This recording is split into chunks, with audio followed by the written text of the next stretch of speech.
on Tuesday, September 3rd, 2024 at 6 p.m. Our first item is the Pledge of Allegiance. Would anyone like to lead us this evening? Sure. Allegiance to the flag of the United States of America and to the republic for which it stands, one nation, under God, indivisible, with liberty and justice for all. Okay, we're going to end our time as the Hartford Select Board and open up as the local liquor control board. We have two permits. One is a new liquor permit. Usually we have the owners appear. Even here, I'm not sure if they're on Zoom. So generally we don't proceed absent their attendance. So we can consider the second permit, which is a renewal. And I suppose if they show up, we could go back and reopen as the liquor control board. Do we know if they were invited with Atlanta's It's absence? SOP, Melinda should call that. I don't know if she did or not. Okay, well, in their absence, we can always go back and open up if they show up. But the one we can consider is the renewal of Vermont Spirits Distillery. That's permits for first, third, and outside consumption. I'll take a motion unless there's discussion amongst the board. Karen? I move that the select board renew the first, third, and outside consumption licenses for Vermont Spirits Distillery Company, 5573 Woodstock Road, Quechee, Vermont, 05059. Okay, we have a motion. Do we have a second? Second. We have a second from Sue. Any discussion? Yeah, all those in favor say aye. Aye. Opposed? Okay, so we've done the renewal. What I would say is we'll close this portion of the liquor control board and reopen as the select board. And if the applicants for Cappadocia Café show up, we can work that in. Those can sometimes be time sensitive.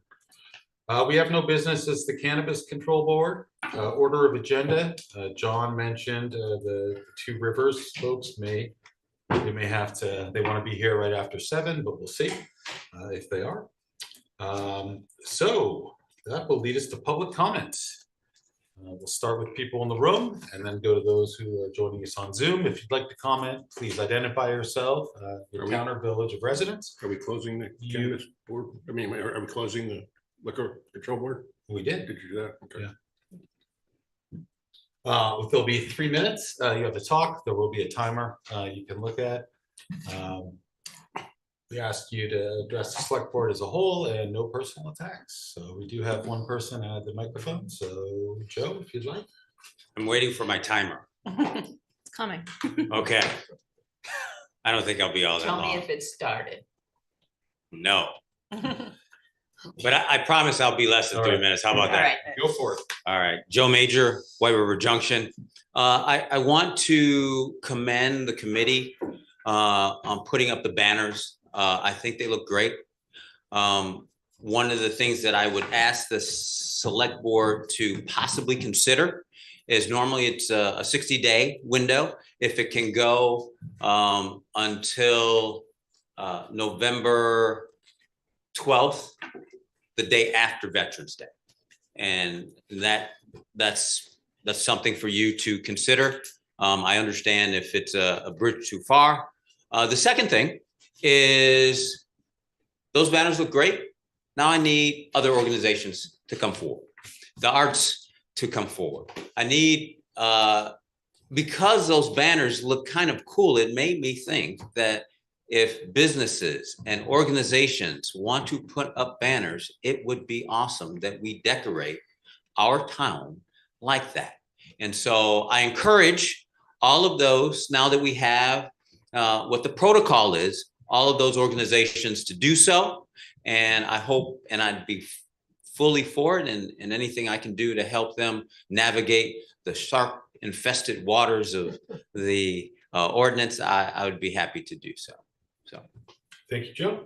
all right, Any more comment in the room? all of those organizations to do so. No one on Zoom? And I hope, I just have a quick follow-up question Sure. related to Joe's, just for John, actually, because I do recall seeing like in a draft agenda that there was another application for Yes. banners and then it wasn't in the actual agenda. So Was it from the Monterey Museum? Montshire Yeah. Museum, and they had asked about it. We asked them to fill out a form, like all applicants are required to do, and I think maybe upon reflecting on either the burden of putting up banners or paying the town to do so, chose not to. They may have also read the rules that require that these be banners that don't promote a business purpose. It might be interesting to actually ask directly what their reasons were, just so we have that. So just as feedback for the process in general. I can do that. Yep. That'd be great. Joe?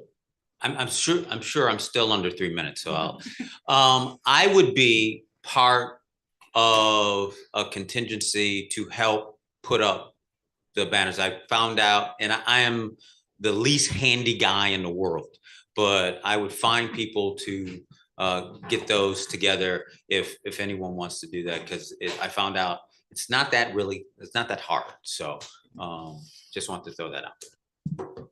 Thank you, Joe. We have our applicant here for the liquor license. Let's just finish up public comment. Okay. And then we'll go to that, if that's okay. Anyone in the room? Seeing none, anyone on Zoom? Yes, Marie, go ahead. Okay, Marie? Good evening, Marie Alvin, White River. I met with John last week, and that was great. I just wanted to point out a couple of things. We talked about, and I've talked about this many times before, about where are the overflow homeless going to be going? They're being kicked around from town to town or village to village, and these people need to be told where they can go instead of just being kicked around. I've asked the planning department to donate some land or whatever. It's just not fair for them to just go from village to village. Another thing I would suggest is that you all take a ride up on Hartford Avenue around 7:30, 8 o'clock in the morning, and you will see the amount of people that are loitering and hanging around at the park, not the park and ride. The park and ride's good at the moment, thank you. The bus shelter, and in front of St. Paul's Church. There's getting to be a little gathering there. So that would be a good thing for you to do. And another thing, I didn't know if anybody happened to call the Haven as to confirm the clientele they are going to be referring to that 18 unit. That is not supposed to be a low barrier shelter. Very concerned about the drugs there. Massive shit going on in Wilder with drugs. But I can only focus on Hartford Avenue. I also wanted to comment, Lanny was, given the little speech about zoning and planning and commission and how they have their certain criteria to follow, rules they are supposed to stick to.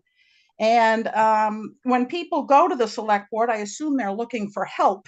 And the planning and zoning do as they want. They did not follow the criteria for this 18 unit. It's out of character. It doesn't fit in the neighborhood. There's absolutely no green space there. So what are residents supposed to do when the people who are actually running the town is this zoning department? Who are we supposed to turn to when they are in fact not doing their job? I would assume that the select board has some say over in the direction that this town is going. Another thing I wanted to comment on was that survey. I'm sorry I did miss that meeting, but I printed it out. And usually when people do surveys, you get the responses that everyone received. Do you feel safe in Hartford? Very safe, neither, unsafe. We should have gotten a printout of how many residents selected each one of those categories and what each person made for comments. That's what should have come from that survey, not just a general thing. Oh, everybody feels fine. What is making people feel unsafe? Thank you, Marie. We're at time. If you could just summarize your comments, that would be great. Well, I've got more comments for the police and the fire when that comes up, but thank you very much for Thank you, listening. Maria. Okay, thanks very much. Any other hands on Zoom? No other hands up at the moment. Okay, we will end public comment and we will close our portion of the Hartford Select Board and reopen as the Liquor Control Board to consider a new liquor permit for Cappadocia Café. And that is a license of the first class. I believe we have the applicant here. If you'd like to come up and just identify yourself and maybe just tell us what you're looking for in the license and what the cafe's about. That would be Yep, great. so I'm Jackie Ottauquechee. We also own the Tucker Box right next door. So the cafe is gonna be a Turkish bakery, open in the mornings and into the evening a little bit.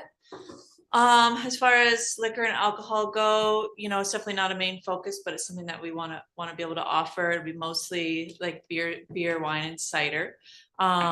And we will be applying for a third class as well. But mainly just to do the one Turkish liquor drink called rakı that goes good with some of the food. It won't be a big cocktail sort of menu. Gotcha. Any Yeah. questions? Sure. Lenny? This is in the opposite end of where Red Can is, correct? No, this is where piecemeal pie used to be. Oh, it's where Peace, okay, I have the wrong address then. Isn't it 120? What's My the address? ours is at 5 South Main. Okay, okay. I have 129 South Main listed on, okay, that was on the liquor license, right, Greg? All right, so somewhere along the lines, the address got messed up. Okay. Any other questions? Not, I'll take a motion. I just want to say how excited we all are to. Thank you. And is Cappadocia gonna be open on Sunday and or Monday? Yeah, that's the plan. Yeah. Sweet, yeah. Downtown really needs that. Yeah. Thank Jackie. Yeah, we just gotta get our chefs here. That's our main holdup. Yeah, That's very intriguing, you getting chefs from Turkey. that's what we do. That's Mhm. awesome. Yeah. Love it. If I'll the take government could cooperate, we'd Oh, be right, much better right. shape. We'd be open by now. I'll take a motion. I'd like to make one. Mr. Chair, I move that we approve this first ever license of the first class for Cappadocia Cafe LLC, doing business as Cappadocia Cafe, 5 South Main Street, White River Junction, Vermont, 05001. Okay, we have a motion. Do we have a second? I'll second. We have a second from Kim. Any discussion? Yeah, Lenny? just on the paperwork, the reason I came up with what I did, John, you could take this back to either Lisa or Greg. It says establishments at 129 South Main Street this is from Chief Sheldon. So In just this make sure building? addresses line up right. That's all. Okay. But other than that, yeah, that's where I had my confusion. I'm fine with it otherwise. Okay, we have a Do motion. you guys have an office there or anything? No. But it's just on this paperwork that Greg had, I got 129 South Main Street, Suite 120. So that's why I'm asking. We have a motion and a second. Any more discussion? Okay, all those in favor say aye. Aye. Opposed? Okay, it's unanimous. Thanks very much. Thank you. Congratulations. All right, we're gonna close once again as the Liquor Control Board and reopen as the Select Board, and we're on to Select Board comments and announcements. So Kim, do you wanna kick us off? Do you have anything? Sorry to be such a repeater, but would like to remind folks that there is a select board listening session on, excuse me, on Tuesday, September 10th at the Wilder Library from 6 p.m. to 7:30 on the topic of communication. And hopefully we'll expand, the conversation will relate to things along the lines of transparency, and maybe Ida might want to elaborate. We were talking about this earlier, but basically, please join us at the Wilder Library on Tuesday, September 10th at 6 p.m. Thank you, Kim. Brandon? Two quick things. One is this past weekend, I enjoyed a very nice mountain bike ride at the Green Woodlands, 45 minutes away from here. I encourage anyone who's interested to reach out or to look them up online. It's nearly world-class mountain biking, I think. But mainly, I wanted to extend the invitation. I would move that we extend for 10 days the 60-day banners for the banners that are currently up. That will be the day after Veterans Day, and it's only an 18% increase of their time, so I would be in favor of that. Making a motion? I will, It's Not not, on it's the- not on. not on the posted select board item comments. for Discussion. and- Yeah, not on Yeah. the select board It can't- comments. he's Can't- not. It has to you be shouldn't next take action meeting. if it's not warned, but Okay, we that makes can sense. revisit it. Okay. Well, then I will put that on the next agenda if I may. Okay, thank you. Mary, anything? Nope. Ida? Anything? Well, just because Kim mentioned it, I think, yeah, I think I'm very grateful for the outreach that's been happening around the listening session. I'm looking forward to it. I think I will reach out to you, John, with a couple ideas of, yeah, just how to get the word out a bit more in terms of the language, in terms of not just having that be focused around like our communication plan, but really trying to have this like little thornier conversation about trust in government and transparency, which I think as a board, we decided we wanted to try to get a little bit under the surface of with this session, and invite folks that have feelings about that topic to come and engage with us, no matter what those feelings may be. So I will send a little bit of suggested language that you and Mr. Hawks, is it, can take or leave as you wish. Much appreciated. Think about it, Sue. What she said. Very much, thank you. Lanny? Yeah, I wanted to follow up with what Mr. Major said. Real big shout out to Dennis Brown and the entire Hartford Heroes Committee for their perseverance in getting banners in Hartford. Something that was a long fought battle for what is a very good cause. Really proud to see, particularly on the corner of Gates and South Main Street, a banner for Eddie Levitt from our police department. Well-deserved and well-recognized individual in our town. That it's good to see his banner up there. We talked about having a lot of diversity in the banners, and unfortunately, from what I know, that was not a lot of people that put in for the banners. So unfortunately, we couldn't get that diversity, but hopefully in the future, they will get a lot more diversity, have some women veterans or first responders in there. So there's some ethnic diversity for that. And hopefully we'll get some good support from the town and be able to expand that for other villages, as well as the village of downtown White River Junction. So again, huge shout out to Dennis and his whole team for getting that spearheaded through. Thank you. Okay, thank you, Lanny. I don't have any comments. No appointments today. We will go to the town manager's report. So John, I'll turn that over to you. Thank you. I'll just highlight a couple of things in the written report. On Monday, September 9th, town staff will be gathering to attend training on a quote respectful workplace unquote, conducted by attorney and previous presenter Karen Stackpole. So she's quite experienced with HR matters and is an excellent speaker. And that'll be funded through grants, with the town supplying a modest match. I regret to inform you that the town has lost its community nurse before he even began work. Antarctica was calling him. He had long been on a wait list for the opportunity to serve several months down there and will do so beginning shortly. So we wish Clay Odell all the best on his upcoming adventure. Meanwhile, we've reposted the ad.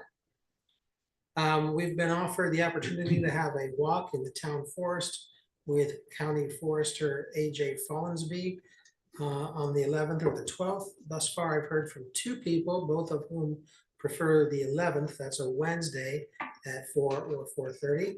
Mary Erday has just suggested that we might think about combining that with a stop over at the Wright's Reservoir site, which is right nearby.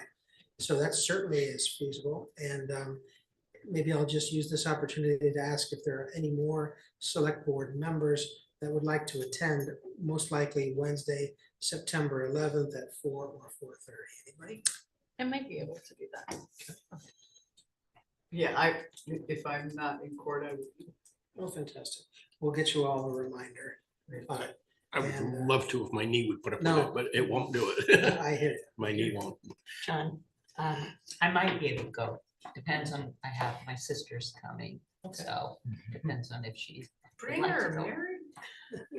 Yeah, I mean, the dam is a pretty large Oh, I know. enclosure, so feel free, there's space. And speaking of space, Ida has had another good idea, which is to involve the tree board, so they'll be along as well.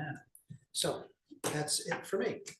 And as to the SIGAX, if I could just briefly, couple matters. There is a substantial notice from the town clerk about upcoming ballots and elections. So I would commend to you and all the members of the audience to take a look at the agenda packet on the website for the full verbiage of that announcement, or I presume the clerk's page on the town's website for information of like kind. The Hartford Fire Department reports that they're awaiting their Act 250 permit to begin the station number 2 improvement project in Quechee.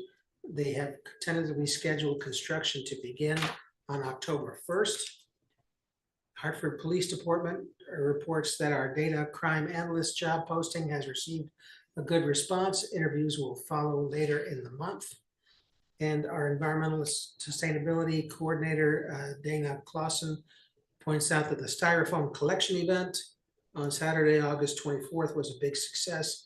It's serving as a collaboration between the Climate Action Steering Team, the White River Junction Rotary Club, and Mascoma Bank in partnership with the Greater Upper Valley Solid Waste Management District. They plan to continue working with community partners to hold these events around the Upper Valley. Plans are underway for VTrans to install 3 level 3 fast chargers in White River Junction. They typically fully charge to 250 miles or more a vehicle in less than an hour during which they could spend at the new Tucker Box Bakery for all I know. The window dressers build is happening October 3rd through the 9th in White River Junction. Anybody wanting information on how to participate or take advantage of those inserts to keep their home comfortable from the cold breezes and high heat can reach out to Damon Clausen here at the town offices. The Department of Public Works welcomed Eric Bergeron to their team as a vehicle equipment maintenance specialist. And Anthony Gove updated his CDL to a Class A under their in-house CDL training program. So congratulations to him.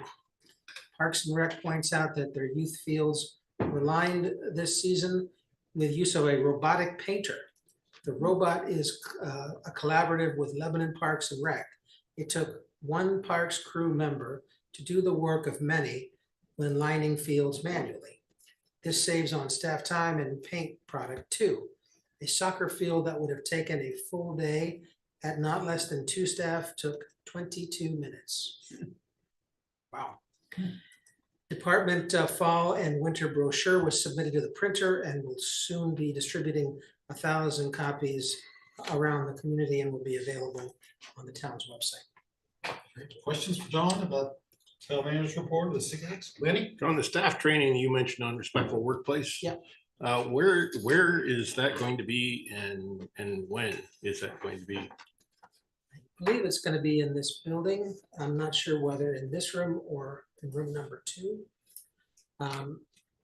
When you say you say staff, you mean town hall staff or you mean entire staff? The entire town staff, certainly keeping in mind any fire marshal limitations on room occupancy.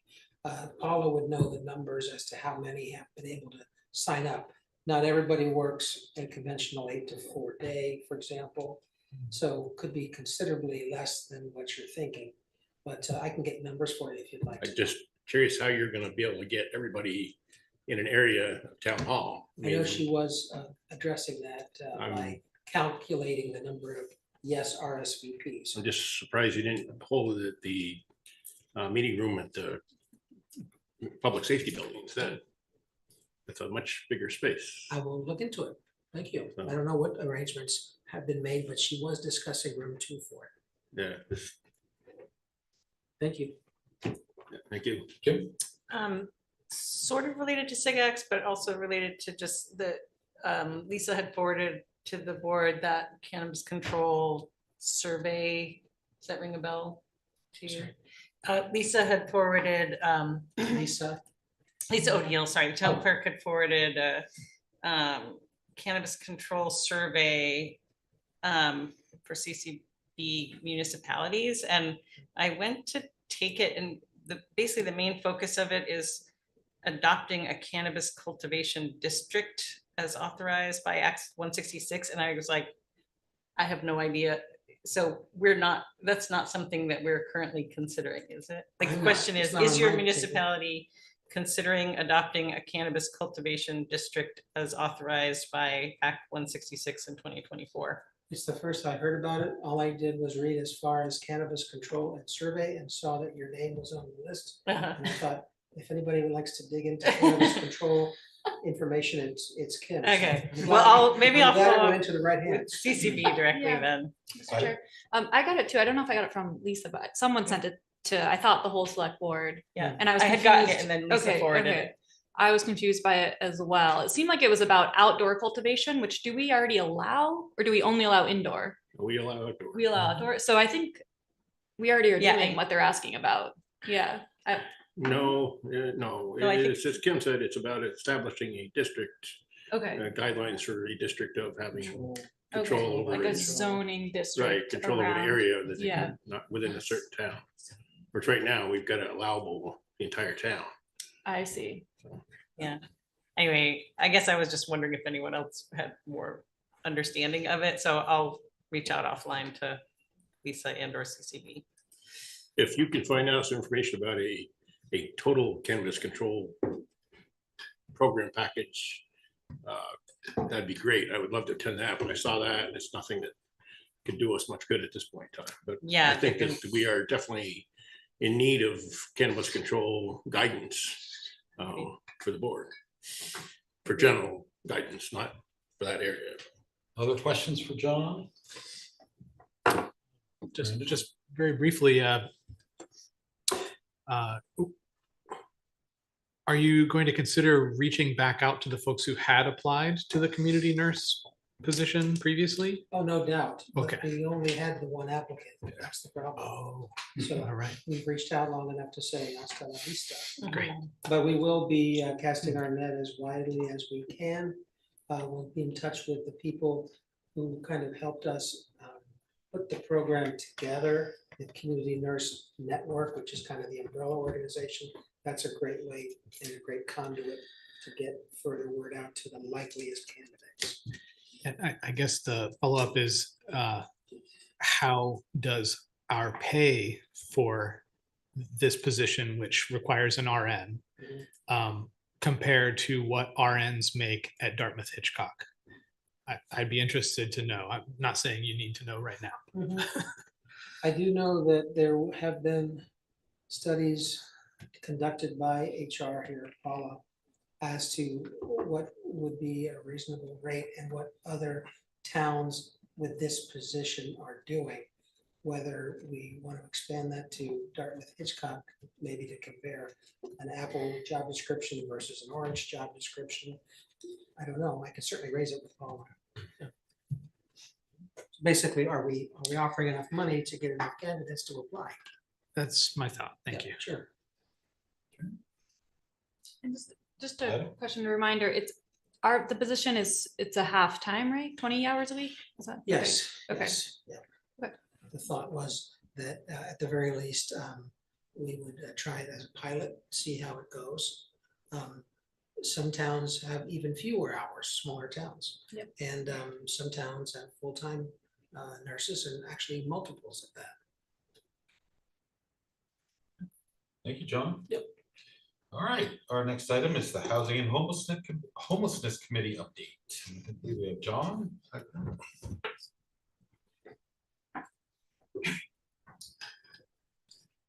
Good evening, everyone.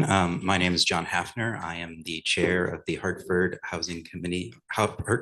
Committee on Housing and Homelessness, and here to provide you with an update on what the committee has been doing. I'll start just briefly at the beginning because we're a relatively new committee. We held our first meeting in February of 2023. So we're coming up close to about 2 years now. And after some early shuffling around of committee members, we've had a pretty consistent roster of committee members for about the last year.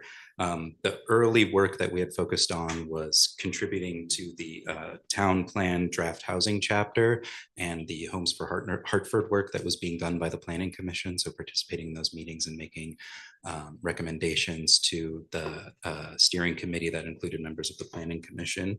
Also conducting outreach and tabling at the 2023 Hartford HCC block party and connecting with other housing groups within the region. So Lebanon Housing First Committee, New London Housing Commission, Bradford Housing Group, and the Norwich Affordable Housing Subcommittee to just look for alignment, to think regionally about housing needs, and to also learn from housing committees who had been a little bit more established and had participated in activity within their own communities.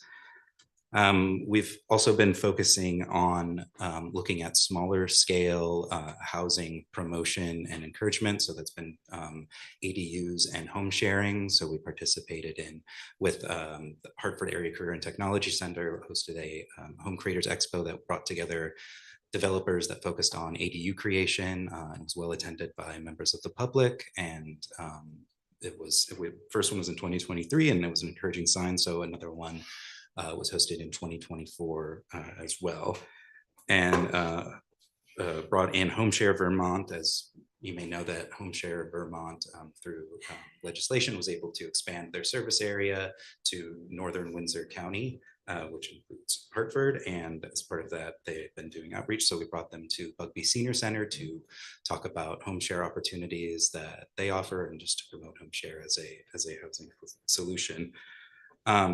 Lately, this has been an area that we've been interested in exploring since the committee's conception, but have started to get a little bit more intentional about it. We've been developing a work plan for a Hartford rental inventory, which would be a collation of information on available units, and it would combine information on new home counts that are going on right now in planning and development, looking at things like price range and other data points that we can gather from the assessor's office and the grand list, and also do general outreach to landlords just to try and get a more qualitative understanding of what the existing housing landscape is, what kind of costs people generally have as their option for rentals, and just to create a more robust understanding of what our rental landscape looks like in the area.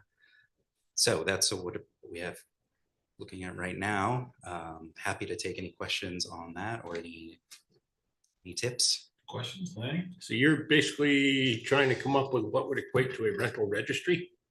Just understanding of the rental landscape, what exists out there. Try to keep it up to date and understanding of what the price points are for rental units. Okay. There's one hand up. Okay, we have a hand up. Marie, go ahead. Hi, Marie Alvin, White River. John, I was just wondering, what has Lebanon's Housing First Committee? I'm just trying to figure out what their reason is for not having that shelter open. They given you any good reason? So I don't want to say definitively. I know that I think that the understanding is that there's also a staffing capacity issue as to it's not just having the space available, it may be a staffing capacity challenge, but I can't say definitively what their particular reasons are.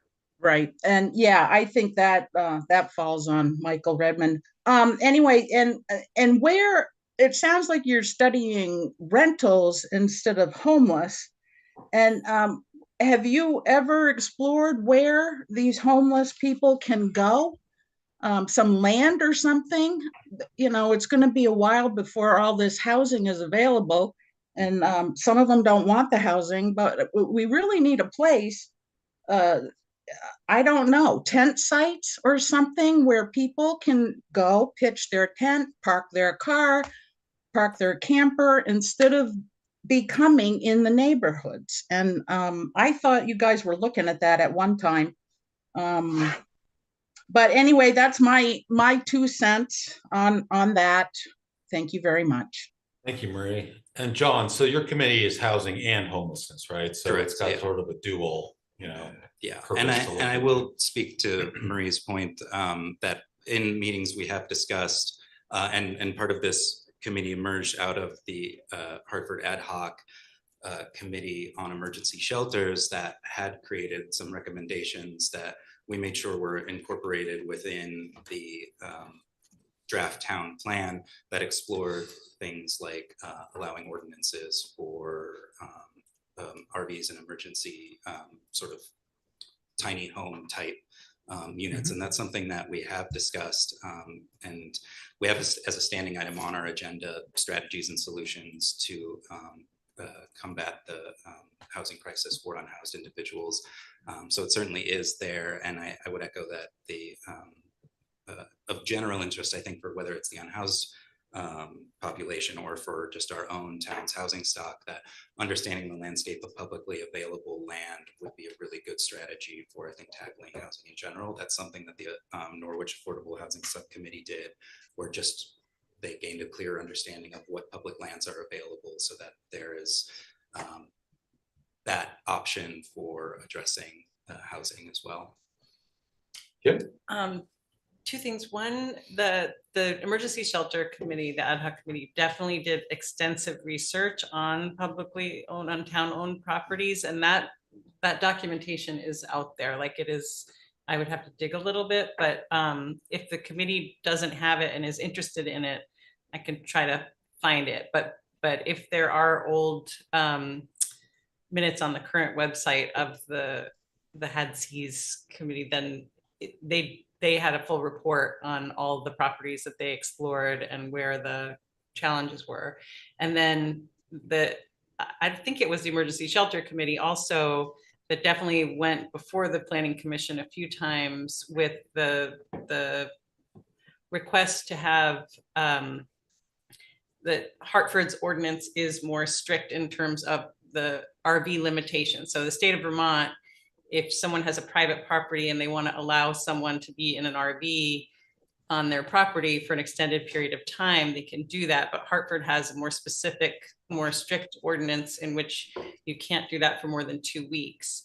And so, for example, you can have someone with private property and allow someone to live on a tent in your property for more than 2 weeks. But if they're in an RV or some other little structure that would be considered an RV, it goes against the ordinance. So there's definitely like room for exploration. And as Lori knows, like the fire marshal has chimed in quite extensive. Like there was sort of it got to a point where there was sort of a list of, well, if you can meet these kind of criteria, then they were willing to consider I guess it's a zoning regulation that is where the problem is. So anyway, it would be interesting if it's something that the committee wants to pursue. I'm happy to help try to find that historical documentation. I think that would be really helpful, in particular, yeah, the work that was done on public lands that might be available.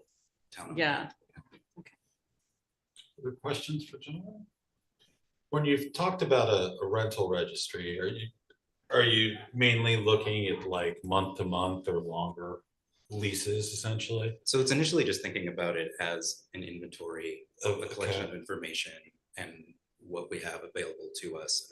Obviously, updating it and keeping it ongoing are still questions that we're considering, but for the time being, it's also just trying to get us a handle of what information we have available to us now and how it can be used as also a way of doing outreach to existing landlords and developers to get us a better understanding of what. Gotcha. Because my one thing about that is this is maybe a little different from your committee's charge, but there are people who rent their properties as Airbnbs in Hartford, and I doubt they pay the local option tax to us. And if we don't know who they are, then we don't find that out. So that's just something on a separate matter that's been on my mind. Lanny? Who would maintain this database? Who would update it? Who would be responsible? Is that something you see falling into the hands of town staff? Or, I mean, to me, it seems like it's very burdensome to have something like a rental registry for this nature. I don't know who's going to maintain it. We ask a lot of town staff as it is, and I can't believe your committee is going to run all over town and try and update this.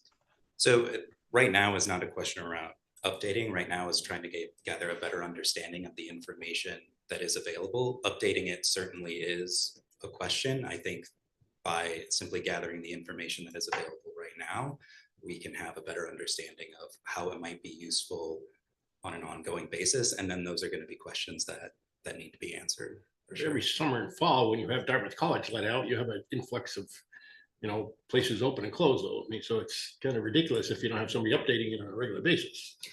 It's just talking about existing units, regardless of whether they're vacant or not vacant, I think is what we're talking about. Okay, so my question is, you're not going to have it available for somebody to, I just don't want to see this turn into something where you're looking at rent control.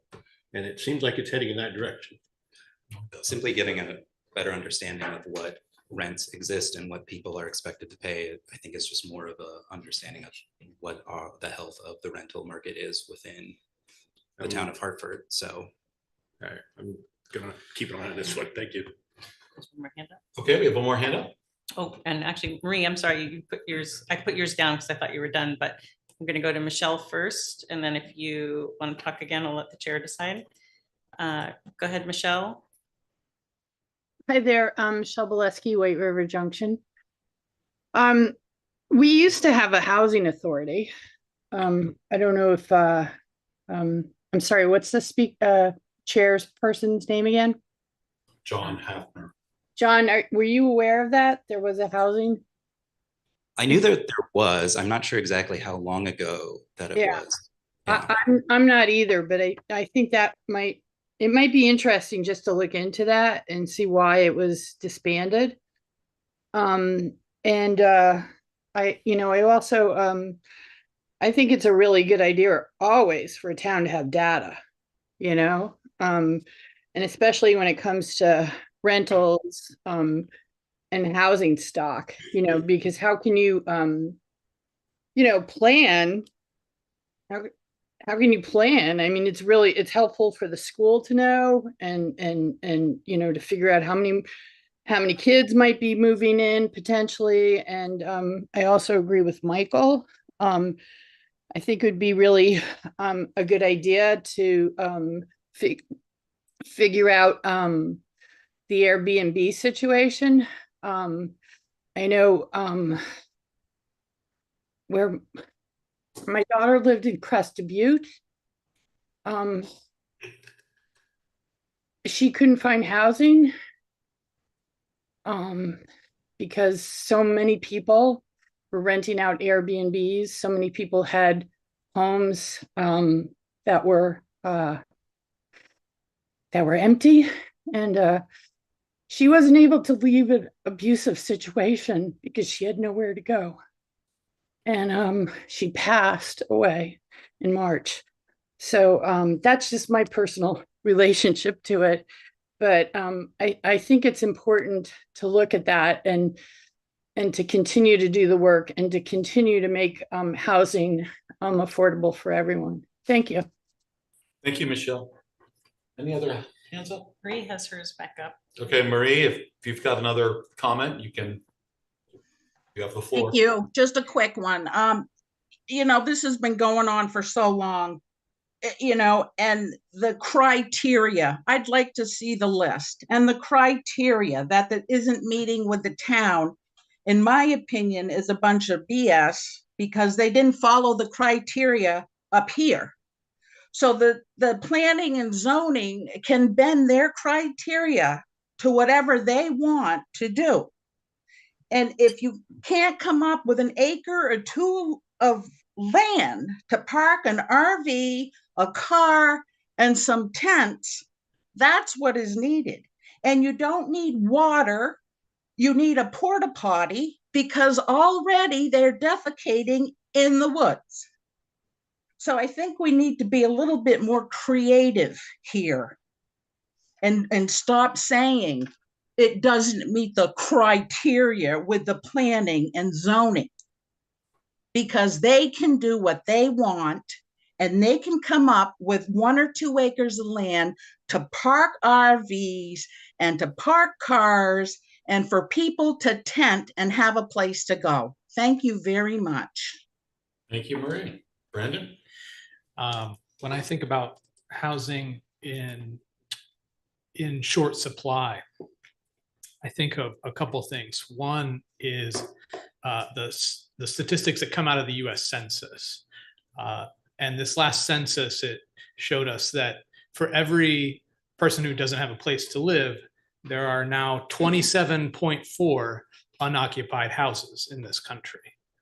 Now, you know, we might be less than that, or we might be more here in Hartford. But if Hartford is average, according to the rest of the country, then Hartford has 27.4 unoccupied houses for every houseless person who's here. So I applaud this committee for trying to find out what the situation actually is. The other thing I think about is something I have a question out about to the US Department of Justice. They are gearing up to sue a company called RealPage, which I think I've mentioned this before. And stories are coming out how they are now trying to make sure that they can regulate this RealPage website, which allows landlords to get on and figure out what prices to set for their rentals.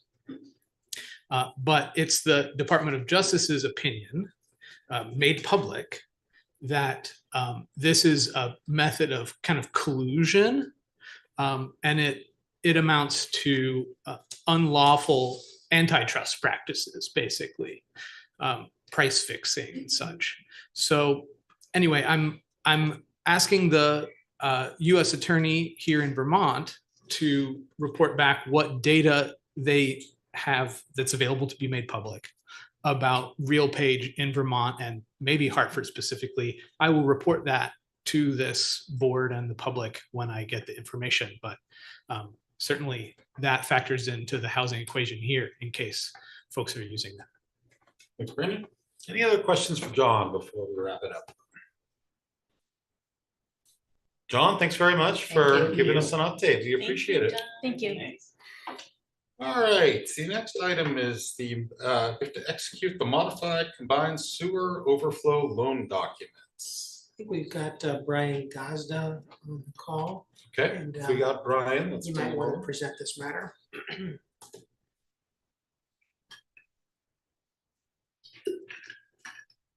Go ahead, Brian, if you're. There. Yeah, I just saw that I was unmuted. So John, I'm just noticing, I see that they have the memo, but does the select board members have the attachments that went along with it? Because I just didn't see it in the agenda package. Yeah, they were provided late today. Okay. I had gotten them, but they weren't circulated in the packet originally. Okay. So this goes back to back in April, we had done the application. This is for the 4 or 5 different CSO, minor CSO projects. And this is for the engineering work. In the state's infinite wisdom, they are combining all of this into a bond bank package. So the $18,700 is the work that we've already authorized the engineering firm to do. So what we're just asking now is we just have to approve the loan application and the grant application for it now.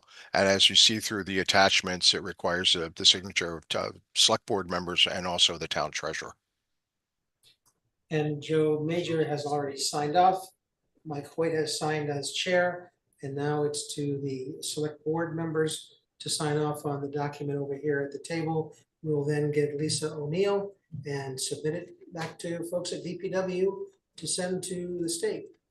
Questions for Brian, John, about the loan? Looks like this pays for itself. Is that correct, John?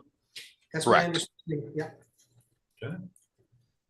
Questions? I'll take a motion. Marie has her hand up again. Okay, Marie, if you have a comment on this particular item?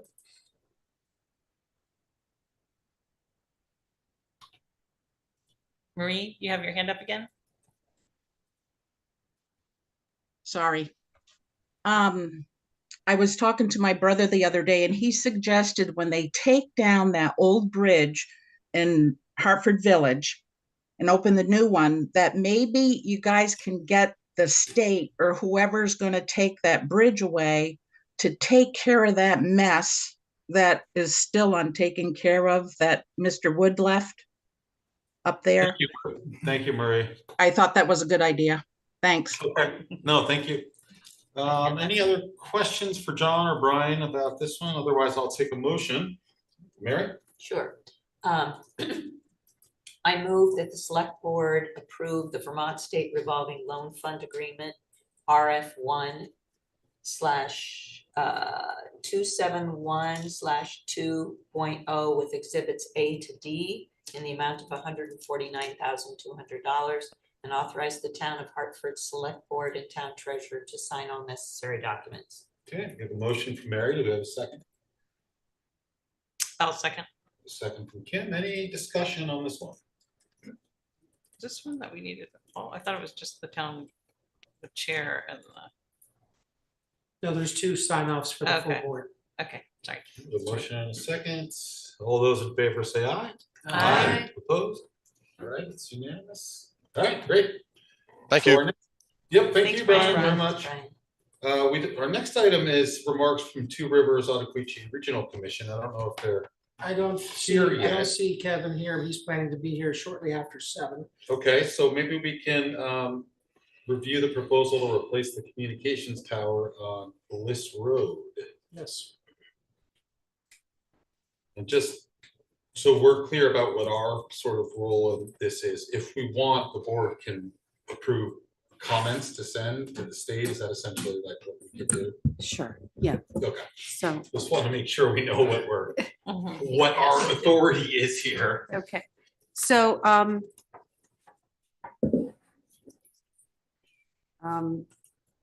so as you were talking about specifically, there is a telecommunication tower that's going to be, is proposed for replacement. It is mostly due to the fact that it has some structural issues as well as some potential issues with the height. We're in a 60-day advance notice period currently, and that gives the opportunity to the town, and that's in the context of the select board as well as the planning commission, to provide pre-application comments in the 60-day period of time. Once this ends, we'll then go into a formal period of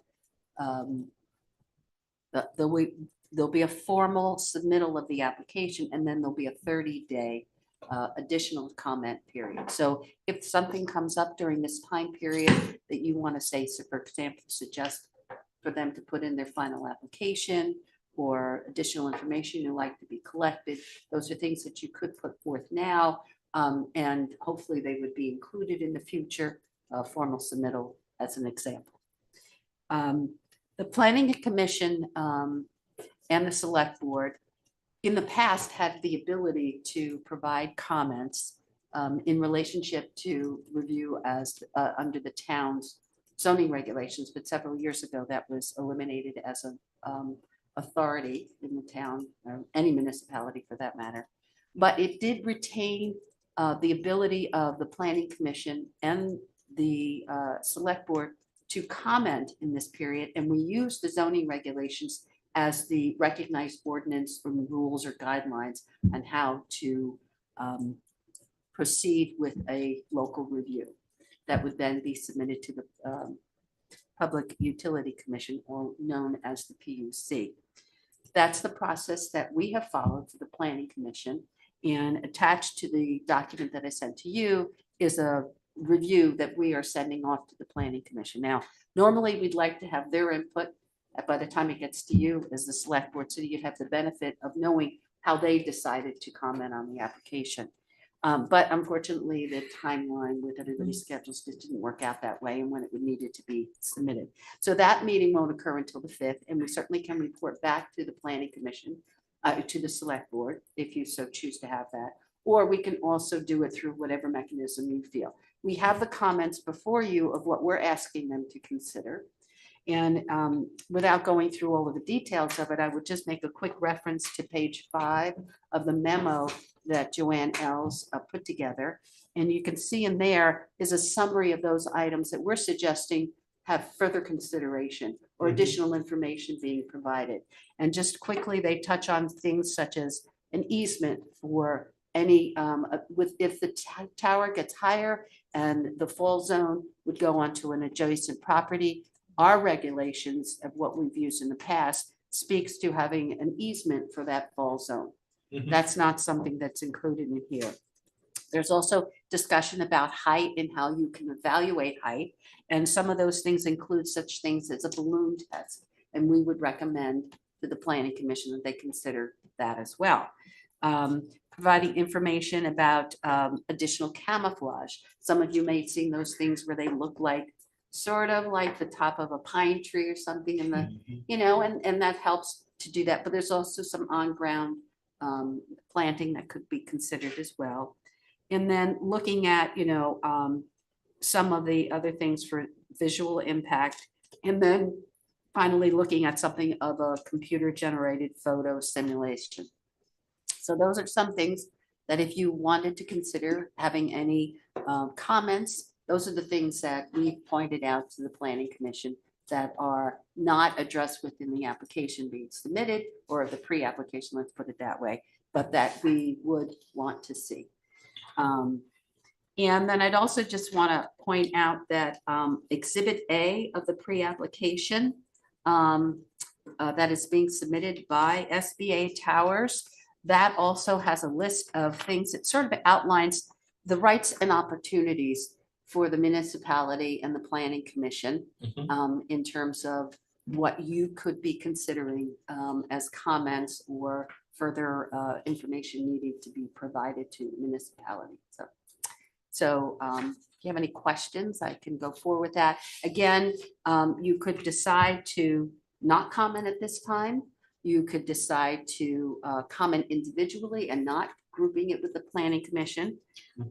Or you can just, you know, go forward with however you'd like to do that. You could also, as a directive, if you want to have it submitted in this preliminary around, rather than waiting for the final documentation of a formal application, you might be able to give, perhaps you can give some directive to the town manager on how to go forward with those recommendations. So this preliminary period, what's the date? It's the 17th? The 17th, yes, Okay. and we have to, and you meet on the 17th in the evening, which Yeah. means that we would not have the opportunity Gotcha. to get it to you, get it out Okay. to meet the deadline. Questions for Lori? Kim? Forgive me if it's in, so that balloon test, first of all, like what is a balloon test, do you know? Well, what you do is, we ask them to put a balloon up in the air, showing it what the total height of it would be. And then it would be looked at from different angles, and then they would give us well, photos in the past, but they probably would be something doing a little bit more higher tech these days, you know, so that you could see it at different angles. And how visible is it from the east, the north, the west, the south, you know, a highway, a neighborhood, you know.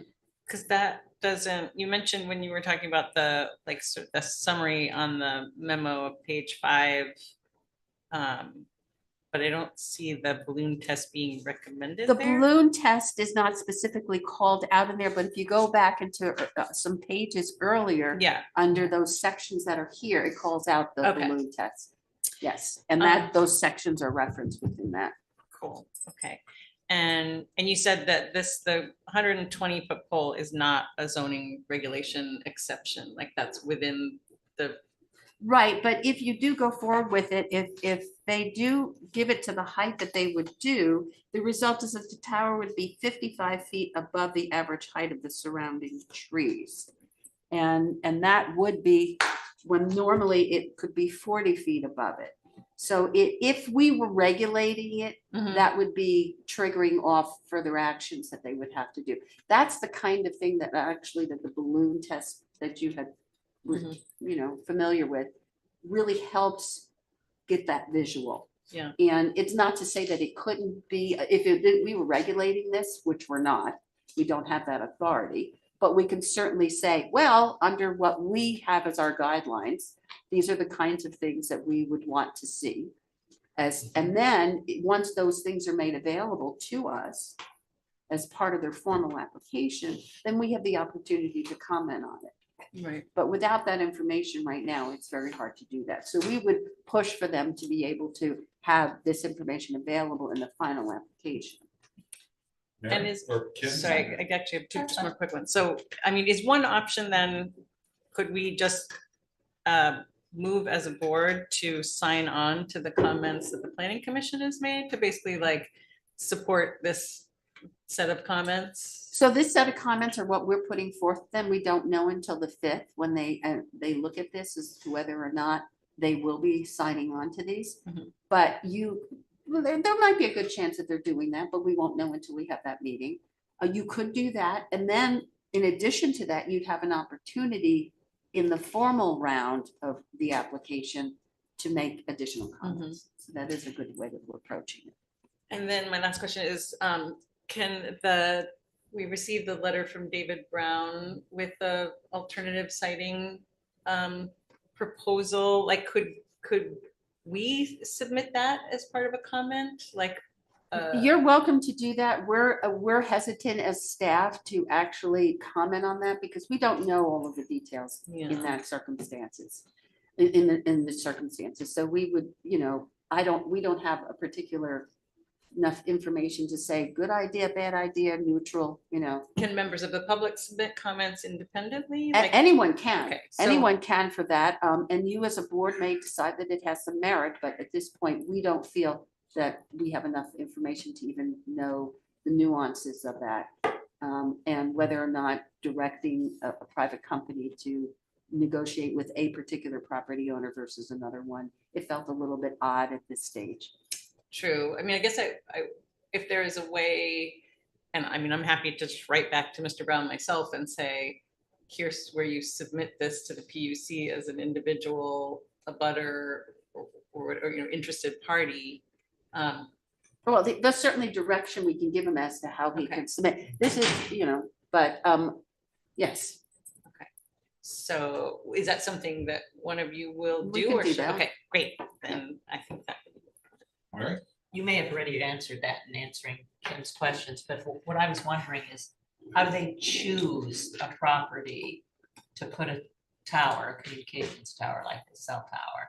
So there are a whole set of guidelines under, if you go into the Public Utility Commission, there are a whole set of guidelines that they're looking at in making their decisions. And part of that is getting input from the local level. Okay, and do they, I'm thinking it's obvious, but I still am gonna ask it, and do they pay the property owner to put their cell tower up? Well, you're talking about the individual company, Yes, their decisions that they're making. yeah, So there are agreements that are established. Sometimes it may be a difference, what you do in one property versus another. Those are all left up to a private sector negotiation. okay. And beyond that, I really couldn't tell you how much the PUC regulates that or not. Okay. I will say, my fellow board members, I'm not gonna lie here, if I were asked to make comments about this, I would have no idea where to start or what to do, except for the questions and comments that are in the memo there. So I would certainly, support we sign on to that, but other than that, I don't know what I do, honestly. Man? This came before the Hartford Historical Preservation Committee site last week before. I'm not sure why. But it's the thing that I commented about is the height of the tower. It bothers me that we're going to have a tower that's significantly higher than the tree line. And I had asked about what the indigenous trees were to that area, as far as for the height, what we could expect them to cap out on. I don't really think we need to go as high as they're saying, but I guess we're going to achieve that through a balloon test if we have that. But I also shudder whenever I see anything come across our plate from, something like Vermont Public Utilities Commission or the Vermont Department of Motor Vehicles, because we've seen in the past, and it's proven on this document, that in the long run here, we really don't have a lot to say here. We can put in comments, all the comments we want, and then Vermont Public Utilities Commission will say, well, we've taken your comments under advisement, we'll do whatever we want. And so it really, I think this is, in a way, it's great, but it's just a song and dance to make the towns feel good. Because it doesn't matter what we put in, they're going to say this meets the public need or the public good and do it anyways. So we don't have a lot to say on this thing, and we can't really sign off saying, yeah, you're nay on. So I personally think it's a waste of our time to even consider this thing, because it's going to pass, whatever the state wants to do. Sue?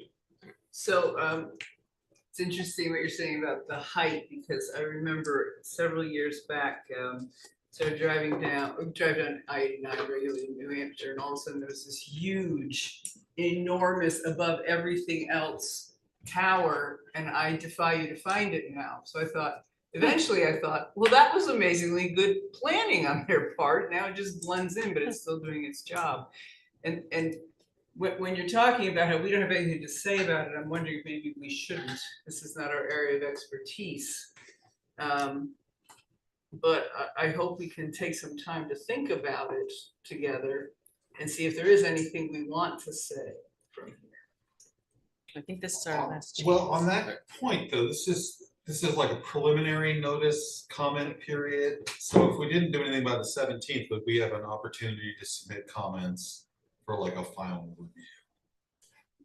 Yes, when a full application gets put forth, I mean, one of the benefits of providing input at this juncture is that you put them on notice that there are some concerns, Yeah. and the PUC takes that into note. Additional information that would be helpful for us to receive in a final application in order for a full evaluation to be done in accordance with the guidelines that we're using from our zoning regulations. That's the benefit of having this earlier period of comment. So, Lori, does the town have the ability to turn this down? no, we don't have the authority. Right. We don't So- have the authority. We have the opportunity to offer comments based on things that we feel are important. So our comments, be they good or bad, are not gonna, I mean, they may say, okay, we appreciate your comments, but the final decision rests with the Public Utilities Commission. Yeah, so that point made. I mean, the planning commission, the planning department has made some excellent comments, and I think that are likely to be taken seriously. But Mr. David Brown has his hand up, so. Okay. Go ahead, Mr. Brown. Can you hear me? Yes, we Yes. can. So I'll take a couple of minutes if I can and explain that about 2.5 years ago, Vertex Tower Company approached me because they were aware of the tower at 1032 Bliss Road that was structurally failing. And after several months of discussion, we reached an agreement, as I explained in the letter that you have. I won't go through that, but in the following months, they did conduct a survey, established a location, and then they went silent. Last summer, I got a letter from a representative for T-Mobile who was asking for whether I had interest in pursuing anything with them, and when I said I was, and then told Vertex, they completely shut me out of any communications that have been going on. So I was really wondering if anyone in the town had any contact with Vertex Towers in the last 24 months regarding a tower at 594 Bliss Road. Yeah, Lori. question. We don't know. I don't know. Don't know. I would have to. Okay. So as I stated, it does seem like the 120-foot tower height is going to be visible from adjacent properties and pretty far and wide around, from the Quechee, West Hartford vantage point as well. So there are alternatives, as I explained, that could reduce that visibility issue on surrounding areas. But I will take I'll wait for your advice on submitting information to the PUC. I was just hoping to do it more as with broader support than just me as an interested landowner. So, thank you, Dave. All right, board, what's our pleasure here? Do we want to do anything? We could submit comments based on the questions and recommendations that we got in the memo. We could really do nothing. We could wait, I mean, at the end of the day, it has been pointed out that this is to some extent, well, to a large extent, out of our hands. But if we want to take the opportunity to add comments, this seems to be like the time to do it. So I'll open the floor up. Anyone wants to do anything? Sue, Lenny, Kim, whoever's. That's it. I would vote to make the Wait, recommendations. wait. Oh, we call. Thank you. Oh, Paul. I feel like we should make some comments if we have people coming to us, if we have intelligent things to say. And I don't want to hinge that on whether we think they're gonna hang on our every word, right? We're here. And if we have experience or information about it, I think it behooves us to share that. I'm not clear on the mechanism for us receiving that information. Is it just our opinions? Are we gonna hear from people in the town? What we have essentially for the comments are the ones from the zoning administrator. I mean, that's kind of it. That's what I would sign on to if I were doing comments, frankly. We have an alternative site though that's been suggested by a property owner who's had the site at least looked at. And if we're gonna at least submit something, we should possibly submit an alternative site. I mean, if we're gonna go through all this exercise, yes, the planning department put some good things together, but if we have an alternate site available, we're not gonna get what we want anyway. So let's put it in there and give them an alternative site.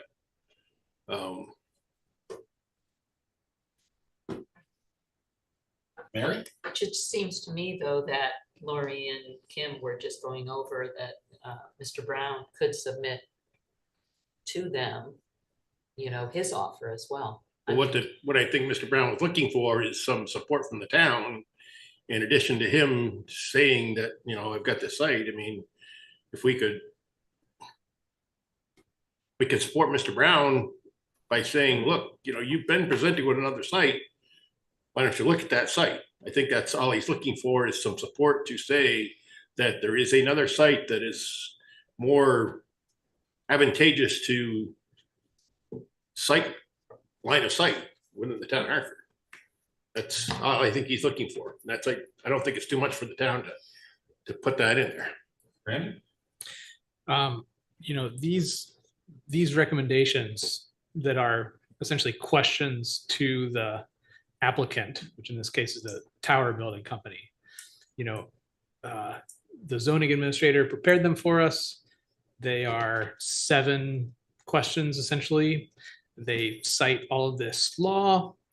They are not necessarily experts either, but they did some research and found all these relevant laws.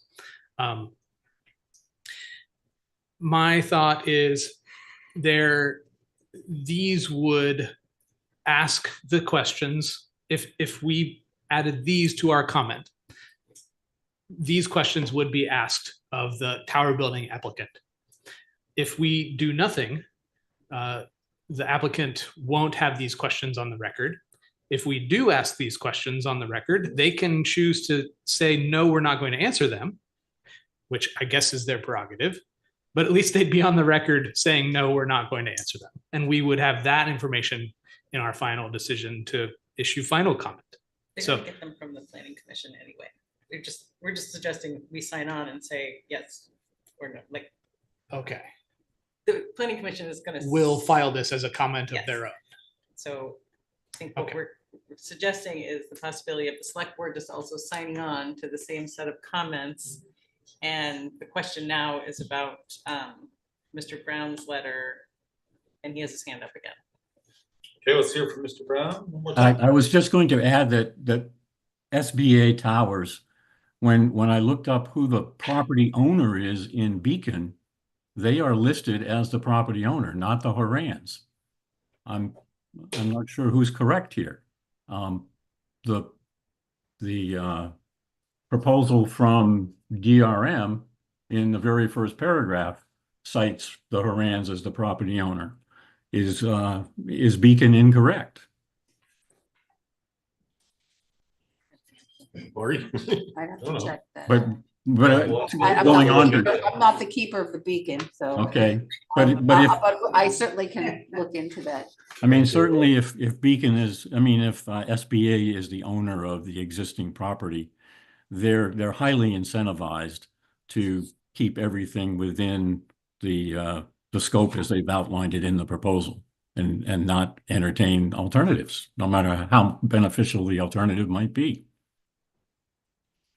All right, so do we want to adopt these comments and questions as our comments? And if anyone wants to suggest we also forward along Mr. Brown's proposal with those, we can do that. Up to the board here, otherwise we're gonna do nothing and move on. So we've come to that point. If- Laney or Ken? Yeah, if we're gonna send some comments of our own, I think we should include Mr. Brown's. If we're not gonna include any comments, then you can forego Mr. Brown's, but it's, I mean, if you're gonna send some from this board, I think it's only fair that we give them an alternative site. How do you want to phrase that? I would say that we support the planning commission's stated questions to the Public Utilities Commission, and also suggest a letter of, for lack of a better, letter of information regarding alternative site as submitted by Mr. Brown. Letter of purely information. Motion, sounds like. Well, can I make a friendly amendment? What is it? Maybe, You don't have a second. well, basically that select board supports the comments of the planning commission and would like the PUC to review the request for an alternative location as proposed by an individual resident. That's fine. And I will watch the recording to raise that. You think you got that, Laura? Is our motion? Yeah, All right. I'll go back, we'll get it. We have a motion, so it would basically be the recommended questions plus the proposal from the resident. I'll withdraw my motion. You may make that as motion, and I will second that motion. No, you made it. I made a friendly Okay. amendment. I'll second it. Okay, that's fine. There's That's a fine. motion and a second. Any discussion? All We're those getting in- the hang of this finally. All those in favor say aye. Aye. Opposed? All right. Okay, so we've got about 15 minutes before our normal break time, and do we have the folks from Two Two Rivers? Rivers? Yes. Great, so why don't we take that up before we take our break, and then we'll come back to discuss the reservoir, the budget guidance, and get our ARPA funds update. So our next item is remarks from Two Rivers Ottauquechee Regional Commission regarding a grant opportunity. Hi. Can either have a seat here or take the podium there? Oh, okay, I was gonna Yes. hand these around. Great. Do you want me to just pass them down? Yes, This is you're what halfway I know how to there do. already. From You school. gotta- Yeah. that's the deal, the teacher thing. So this should have been in your packet too, but this is just, instead of trying to do the whole PowerPoint, do Hickey. This is always nice to have this versus. Do you want it on the screen as well or not? No, that's fine. I'll try to read. I'll be over here. So this is an opportunity. We don't have any action item that's being requested. Correct. Okay. No action items requested. There are some keys up here. I should know. So first off, my name's Kevin Geiger. I'm the chief planner at the Two Rivers Ottauquechee Regional Commission, your regional planning commission. So we work with you a lot. As you may remember, the town put in a letter of support for a thing called Thriving Communities. The Upper Valley Lake Sunapee Planning Commission in New Hampshire is the main recipient of that grant. We were very surprised that it actually came through. There are 6 regional capacity providers awarded in the nation, and this is one of those grants. So that's pretty lucky. They have about $1.3 million or something all in all on that. Of that, some money is coming to us because it's a bi-state application. And so we have basically part of a person for the next 3 years to help the 6 towns that are listed in that application. And Hartford is one of those, as you can see on the front page there. Some of that money is also required for us to sub-award, or for Upper Valley to sub-award through to towns. We think that would probably be next year or maybe the year after. Those will probably average about $15,000-ish. So not a lot of money. You can't do a project with it, but you can, you could hire an engineer or other things like that to get ready to do a project. So that's coming down the pipe. But I just wanted to take you through the things in this and kind of start the juices flowing. It's US DOT money, so it's around transportation and it's around climate resilience mainly, and around equity. So we're going to look at flood stuff, resilient transportation, things like that, and around capacity building. And so you can see on the next slide there, potential tasks, that there could be all sorts of things in there. We could administer a grant. We could plan for a project. We could actually manage a project that you get. You could just call us up and ask us questions. The biggest things that I see as likely, knowing what I know about the town, are twofold. One is we are currently doing a bike ped study for the town with our transportation planning program. So that you already have. The next part of that might be like, oh, there's 3 priorities in that. Dog those and follow those up and do something. That's something that could be done under this grant because bike ped stuff is under this grant, and that's a capacity type thing, for example. The other thing is I know that the town's working on the town plan. We may be able to do some town plan work. We could certainly do zoning work that helps implement a better transportation land use connection. So if it was, oh, let's see if we can do more along the transit line or who knows what along those lines. That's something, again, that we could do. So we will be asking the town, so I'm not going to ask you right now on the spot, but think about those type of things because we at least want to know in the general sense, not like, oh, yeah, do this project or do that to the zoning. But of all the things that we might do with you out there, work on the zoning, work on a grant application to implement the bike plan, work on something for transit, who knows, along those lines. So think about those things out there and then get back to us. Brian Kovalik is our main person, staff person on this. He's emailed with John already. But we have to be in 3 towns tonight in front of 3 select boards. So you get me while he's in another town and somebody else is in Hancock. As you can see, Bethel's relatively large. A lot of the other towns are quite small. And so what we can do in Granville or Hancock is very different than what we can do with you guys, where you actually have sidewalks, and a variety of stuff. So I'm glad to take any questions. I don't want to stand between you and a break. Are there questions for Kevin at this point? Cindy, thanks very much. Thank you. John, you're on top of this one. me and I'm sure the folks up in planning. as Yeah. well. Yeah, I'm sure we'll be talking to Lori and stuff. And as again, the grant funds all of this, so you don't have to pay anything. Can I ask just one question? Yes, sir. One of the problems that we've had in the past is out by on Route 4 by the interstate. We had a developer that wanted to open up and do a potential minor strip mall, I guess you might call it. And it was shut down by Twin Rivers. And it would have been an excellent opportunity for the town to have some growth potential for taxes. Is this on exit 1? Yes. Yep. I mean, it seems like we have lost a great deal of control to Twin Rivers in terms of what we can and cannot do, especially along the interstate corridor and in the town. And we need growth, and we need growth within the terms of commercial real estate in order to offset our taxes in the town. Mhm. And it seems like Twin Rivers is a hindrance to that. And how are you going to work with us in the future to be able to allow us to have that tax growth for the town in order to maintain our taxes? A little off topic with this grant, but I'm glad to answer that Yes. question. It's Two Rivers, right, Kevin? Two Rivers out of Quechee Two Regional Rivers. Commission. That's okay. We get it all sorts of ways. I would say that we are heartily working on commercial growth in your downtown.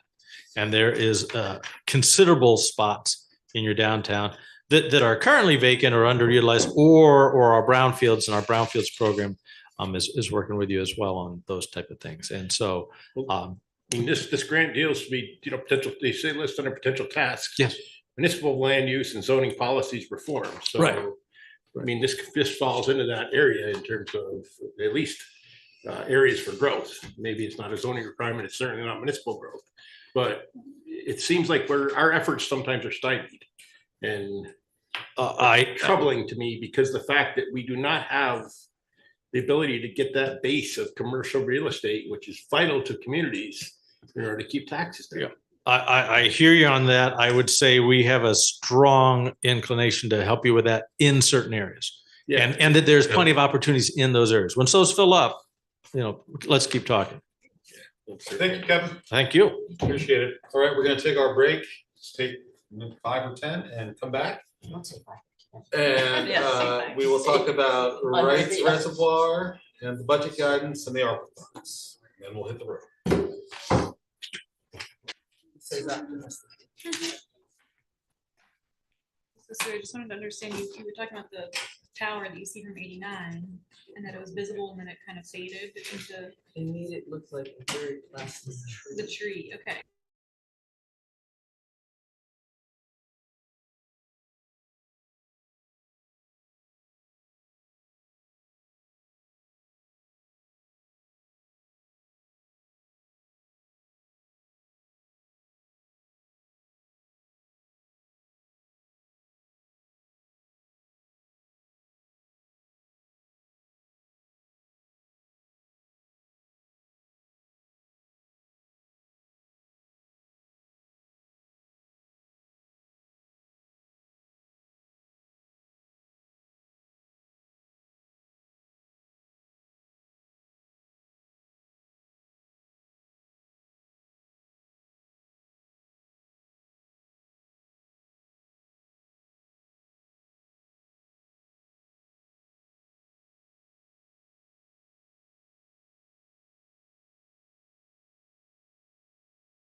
which is discussing the future of Wright's Dam and Reservoir. I want to remind everyone that we're not expected to come to a definitive conclusion tonight about the future of Wright. So it's That's a just very good point, Mr. Chairman. this is an opportunity for John to give us some background. And we can, ask him questions about the possible paths forward. And then we'll take it up at a later date again. I guess I'll start by saying I'm new here. And so don't shoot the messenger. I just have come across some information that made me think that it was probably about time to fill you in on what information I've gathered by looking at Wright's Dam and Reservoir over the last 8 or 9 months with the collaboration of Alan Hall here, prominent citizen and benefactor of the town, and Scott Hausler, who's a very good historian as well, him having served many more years than I have and knowing a lot more about the dam and its history than I do. And of course, I gather maybe Lori wants to participate in the discussion too. She's certainly welcome to do so. There's plenty for everyone. But I'll just highlight a few points in my memo without belaboring them because it's rather long. But let's suffice it to say that Wright's Reservoir was a 3.3 acre impoundment of water here in town. And it was built on land donated by Windsor and Bertha Brown. Mr. Alan Hall will correct me if I'm wrong because he's a great historian on this, for purposes, among other things, of public recreation. And some of you may remember back in 2015, at the insistence of the state, the impounded water was drained. And about that time, we have a state inspection report, which is in your materials. Soon thereafter, the town procured engineering drawings with the intent to consider rehabilitation of the dam. The goal was to refill the reservoir. The town applied for and was granted an Army Corps of Engineers permit. And some beginning work was actually performed by Knott's Excavating, removing some site trees and doing some excavation. Funding apparently was set aside for the project, some amount of funding, and the town opted not to proceed with the dam rehabilitation. More recently, in March of 2023-24, we received a dam failure analysis and hazard classification study report that concluded that the dam's risk classification was high. It had been ever since 2015, also been described as having been in poor condition. So you have poor condition and the hazard potential is high. As you saw, once you dug into some of those emails back and forth with state experts and engineers, there hasn't been much change to the dam site. It's been simply that the state now looks at dams as more potentially frightening than they had been before. There was an emerging consensus about the impact of climate change. So climate change, more severe storms, carried with it the risk of lots of water being lost at one time through a cataclysmic failure, catastrophic failure of a dam, even one that's been emptied, right? The drain could be blocked, water could quickly accumulate, it could blow its cork, and in the very worst case scenario, there are inundation maps that show water reaching as far as Interstate 89 and 91. The high hazard designation from the state authorities simply means that if there were a catastrophic failure of the dam, loss of life is a potentiality. That's how they characterize or describe a high hazard dam. So how did I learn this? How did we learn all this information? Well, town resident Alan Hall has made the case for several months to Scott Hausler and I that this is a wonderful amenity in town. It could be, again, that the history of the dam was one of recreation, water source for the fire department, a place for kids to have their first fishing derby, those kinds of wonderful memories that a lot of people in town shared, and Alan can speak to it a lot better than I could. I think Mr. Hall also feels strongly that the town, having received this land as a gift from the family, should honor those wishes and try to restore the dam to at least part of its former size, to once again serve as an amenity that so many had enjoyed in the past.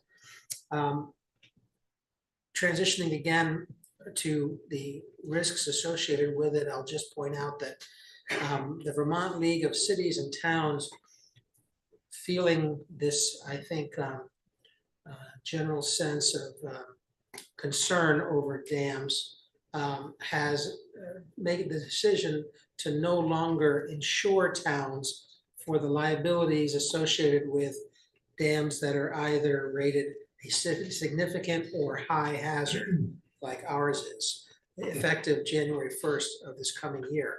So in January of this coming year, the town will have no insurance coverage for downstream liability if the dam were to catastrophically fail, having once first been filled with water, perhaps because of a problem with the drainage at the bottom of the dam. We have learned that other towns are also facing this problem, and we're trying to work with them to identify other insurers that might be willing to cover this liability for the town. We've also talked with Tom Strike of Weston and Sampson. He, having spent some time working on the potential dams rehabilitation, and only more recently to give us some guidance as to what would be a scenario in which the town were to breach or to remove the dam to mitigate or even remove our potential liability or the need for insurance. We've also consulted with Ben Green of the state's Department of Environmental Conservation Dam Safety Program. He's answered a series of questions that I raised for him about possibilities open to the town. And both Tom, who I think needed to leave his current location and therefore is probably missing this presentation now, and Ben, who otherwise would be happy to participate in discussions but is coaching his son's soccer game tonight. Both of them are available and willing to talk with the select board about their expertise, about the dam's rating structure and the options available to it, and perhaps even funding sources more likely for removal than for rehabilitation. Generally speaking, the trend in this country is, if anything, to remove dams and restore natural flows where possible. And that's where grant funding can often be found. Mitigation of risk, FEMA being top on the list. And we have researched but found very few options available for grant funding to restore dams, perhaps because of the liability that they pose in a climate changing world. So as part of this research that I've done and that Scott and I have worked on together, we have developed a relationship with a few more, pardon the expression, dam experts who are more than willing to come out and take a look at our site with us. And that has been scheduled for Friday, October 11th at 11 a.m.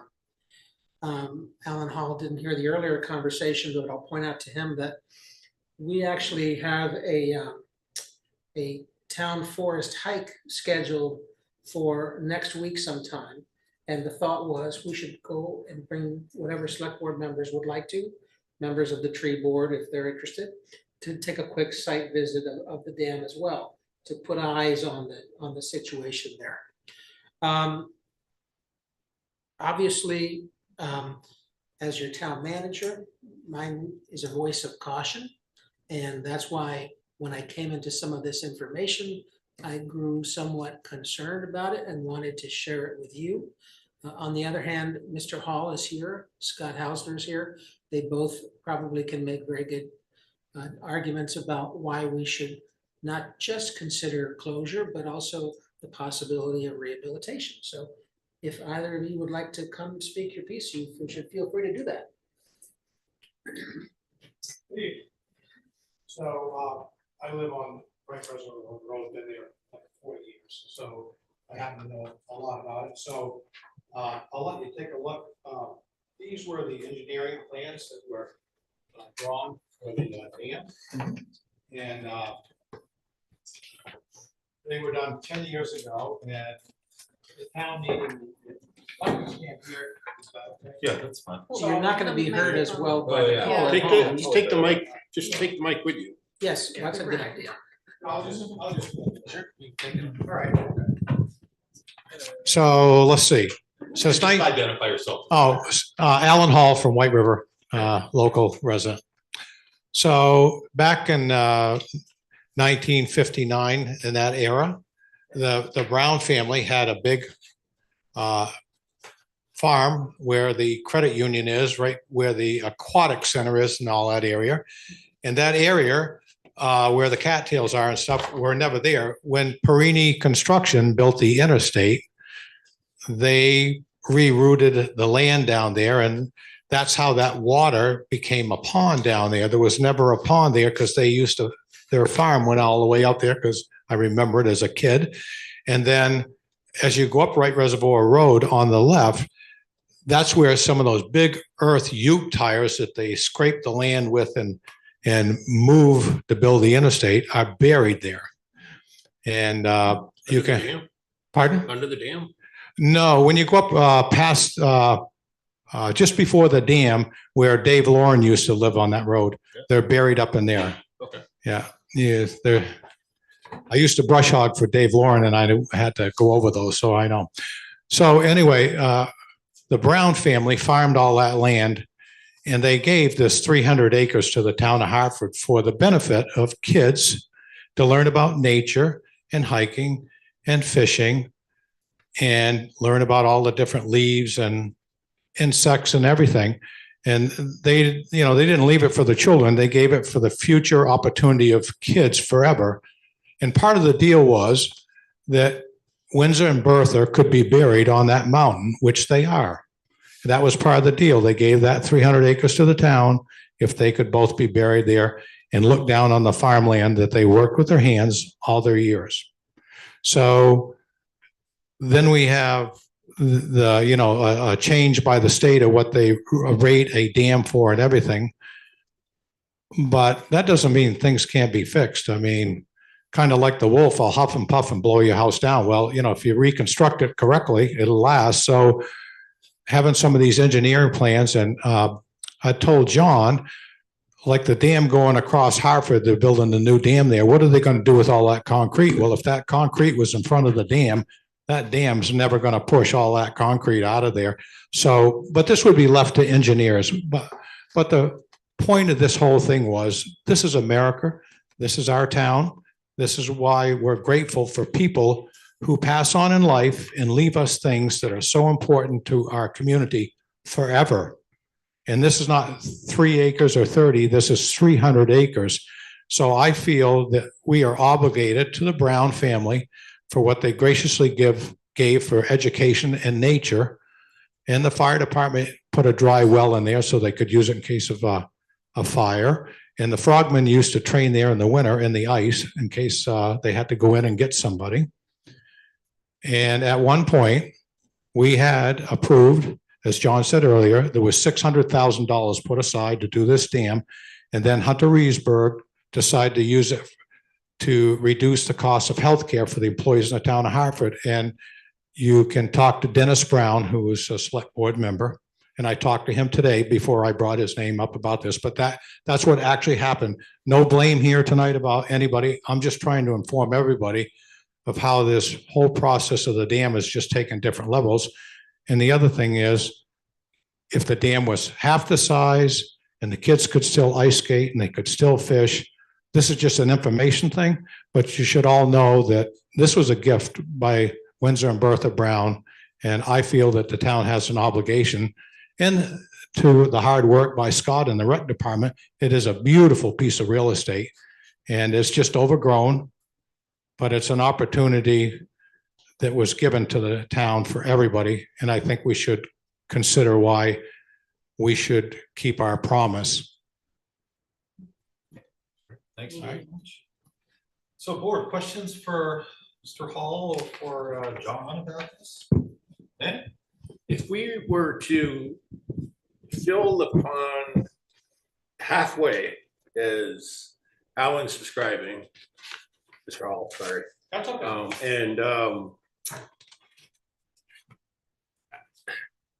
And restore it for the intended purposes of recreation, we could put an overflow onto it, so it would not flow, it would not fill higher than halfway. Just put a hole through it and put an overflow pipe in it. I would think that we could obtain insurance for it at that point in time. That's something that would be worthwhile to look into, to see, even though it's not brought back to its former glory as it once was, if we were to maintain it in condition as Mr. Hall suggests, halfway to be used for public recreation as it was intended. Certainly not, well, we're not looking to get the flow out of it for drinking water, which it was originally intended for. Nor would the water be anywhere near safe enough to do that. But it is a shame. I mean, I remember as a kid, the fishing derbies that were held there. And it used to be, you know, I remember I was talking to people today that used to swim in down there and, you know, try not to get caught by the cops because swimming wasn't allowed, you know. So it's been part of our makeup of the town for a long time. I would also suggest that this board not have, I don't want to put it any other way. Well, there's no one on this board that has a knowledge of the reservoir to understand what it meant. And there's a lot of history within the town of Hartford surrounding that. So if we were to do anything with it, I would want to get some buy-in from the residents. And I would suggest putting something like this, if we were to dedicate a lot of money to it, but to put it on a ballot. I think you'd get quite a bit of support. I don't think that 7 of us up here that, no offense, don't have the history or don't know any of the history of it, except for, well, one person sitting here, me, has of this.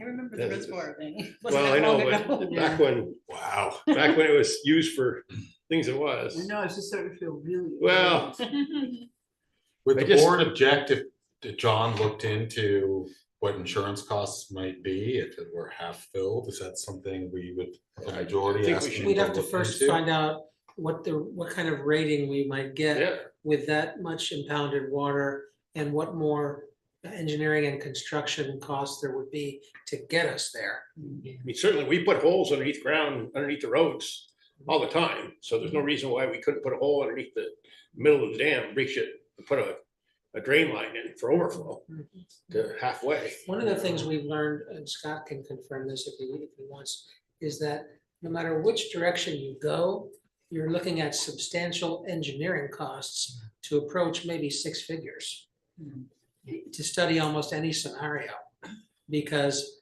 dam science, dam engineering is quite complex, and there's models, and each study has to define the parameters, the watershed, the topography, nearby physical stuff that lies in the risk pattern.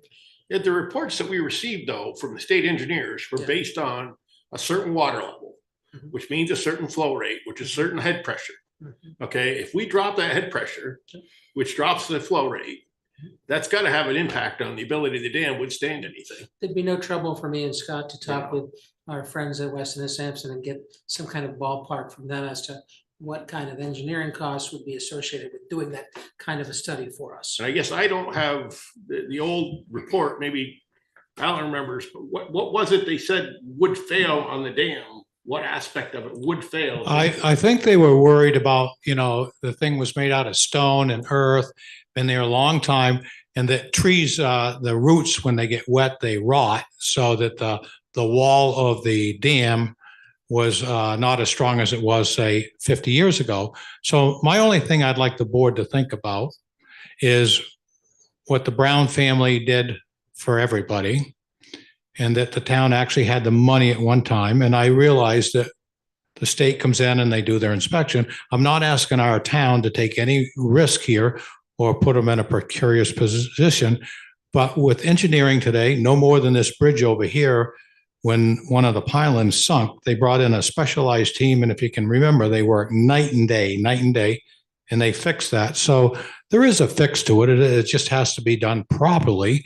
And if the water level has to come down, say, a third to make it more viable for the town, and it can be done. It's not like it can't be.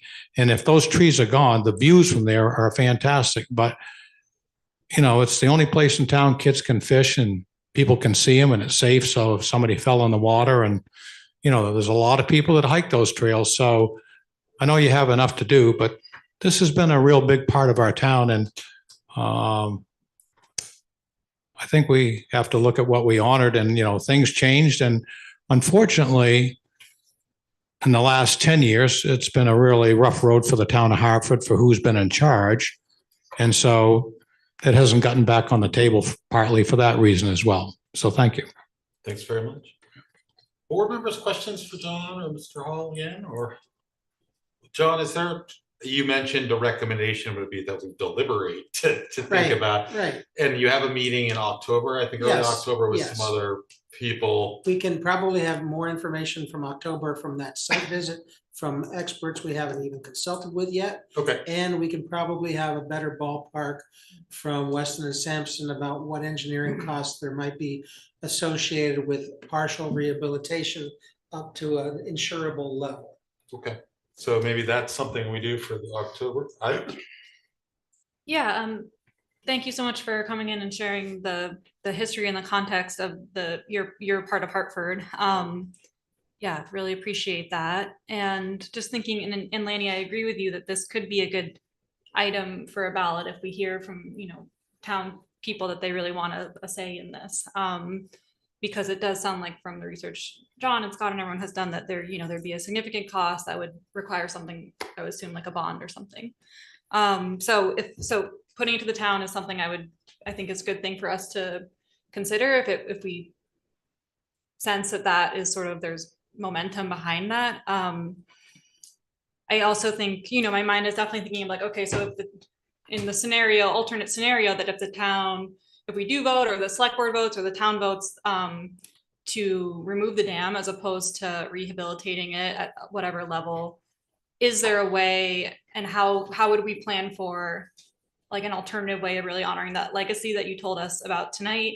You said part of it was about kids in the town learning about nature and trees and forestry, and that I could see could still be a part of that area, and I'm maybe a bigger part of it because those trails are beautiful. And the times I've been there, it's been very overgrown. Like last time I was there, I think there was still water in it, but you could barely see it because of the overgrown around it. But I think we have expertise in this town that could like steward the land in a respectful way, and maybe have some type of historical information available at the site too for sharing that context. So those are just some thoughts that come to mind about alternative paths and futures that we might see on this issue. When you talk about other bodies of water, my mind jumps to Dewey's Pond, which has been choked off with siltation following Tropical Storm Irene, I gather.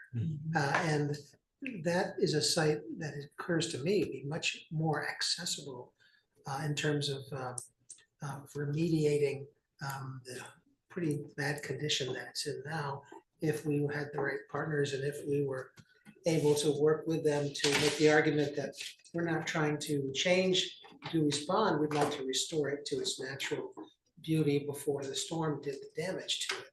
But that's just when I think about alternative ways to bring recreation to the town, that's one of the ones that's foremost in my mind. Benny? The only argument I could see to that, John, is the fact that Dewey's subject to reflooding quite often.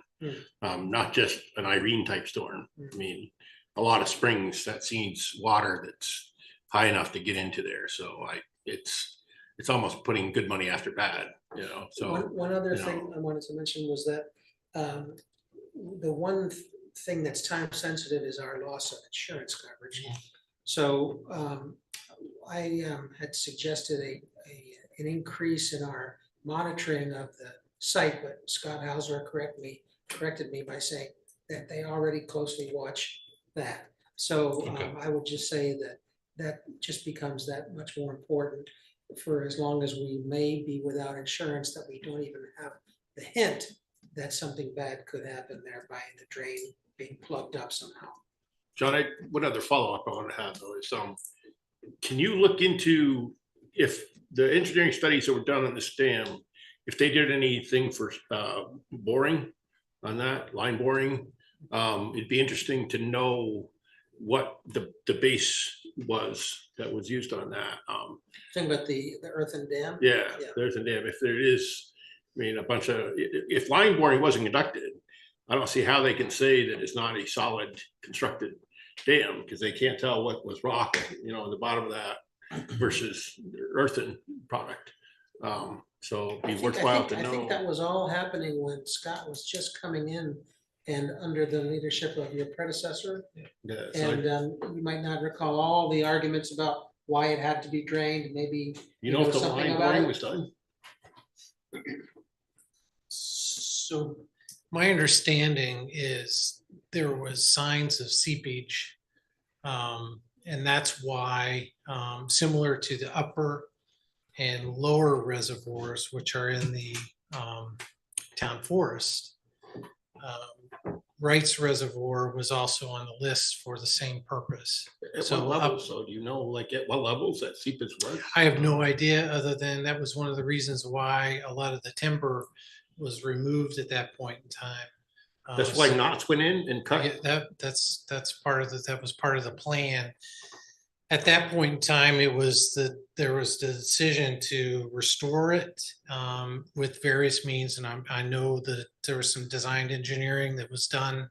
I can't recall exactly the method that it was going to be used, but they were eliminating the standpipe and how the water exited, overflow, and created a swale around the side and built up the dam in that capacity to treat the water. So when the water level rose, it rolled, came off the side versus through the dam. So the process was to eliminate that pipe that goes through the dam, try to eliminate any kind of seepage based on, the growth of trees that had kind of taken over, fix that, whether or not it was with some type of liner or something, and then add this swale. So to eliminate the decision to either do that or to breach it, which the other upper and lower reservoir were breached.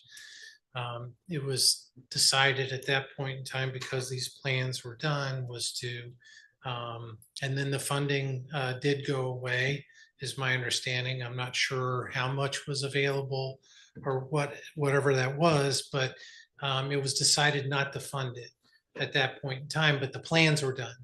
So, you don't know the extent that the studies were done on.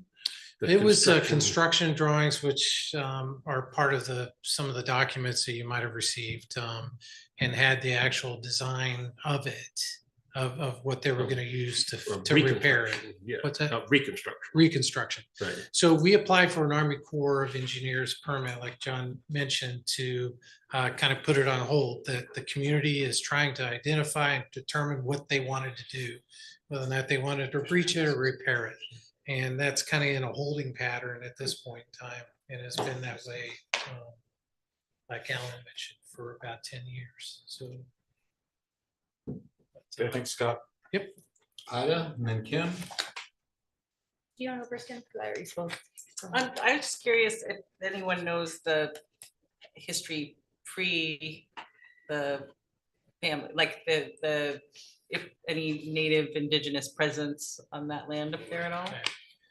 I don't know, the master plan, I did send, John, you received that, had some comments in there related to the watersheds for the town, the upper and lower and Wrights when they were built, for drinking water, and then when they were shut off, and when, you know, the wells in the community were developed, and then they were no longer for that purpose. But I have no idea whether or not that structure that is there in Wrights, whether or not it would, any kind of removal would require probably some historical preservation study done, any kind of change to it maybe, or repair based on its age.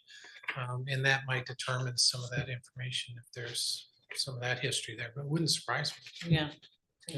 There was a hand up, but it went back I down. don't- Sure, yeah, just another thought, this is sort of more lighthearted note, but from what Mr. Hall, you were saying too about the historical legacy of like children playing ice hockey or at pond hockey or skating on the pond. I enjoy pond hockey. I live with a really strong pond hockey enthusiast, and we've actually eyed the upper reservoir at the top of the town forest as like, if we get a cold enough winter, as an excellent site for some ice skating and pond hockey, because there's that parking lot right next to it with like plentiful parking, and I don't know, maybe just daydreaming about a town sanctioned activity to kind of bring back that outdoor enjoyment among youth. And I know Parks and Rec hosts so many great youth programming, so perhaps it could be a town event one day.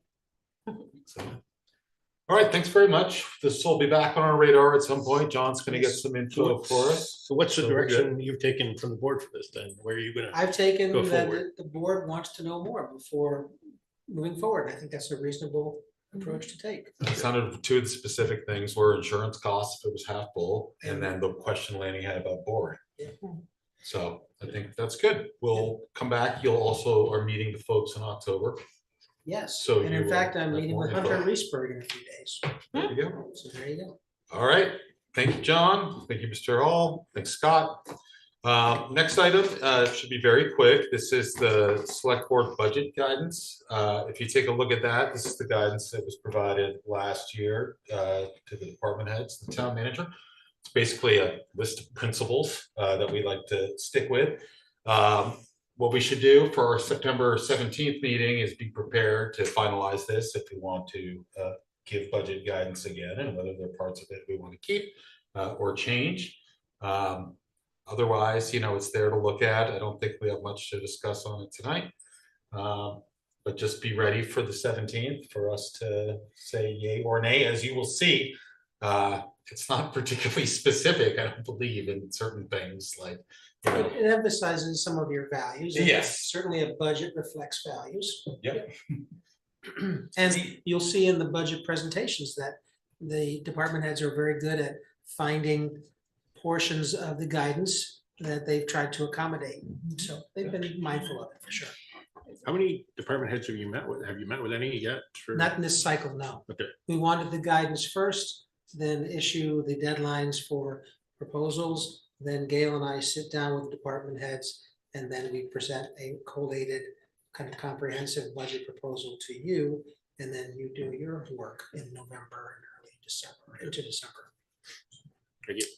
Kim, did you have a question? One, and this was in my notes because I thought we were going to discuss this more tonight, but I'll wait till the 17th for the other things more specifically. But for like actual budget format,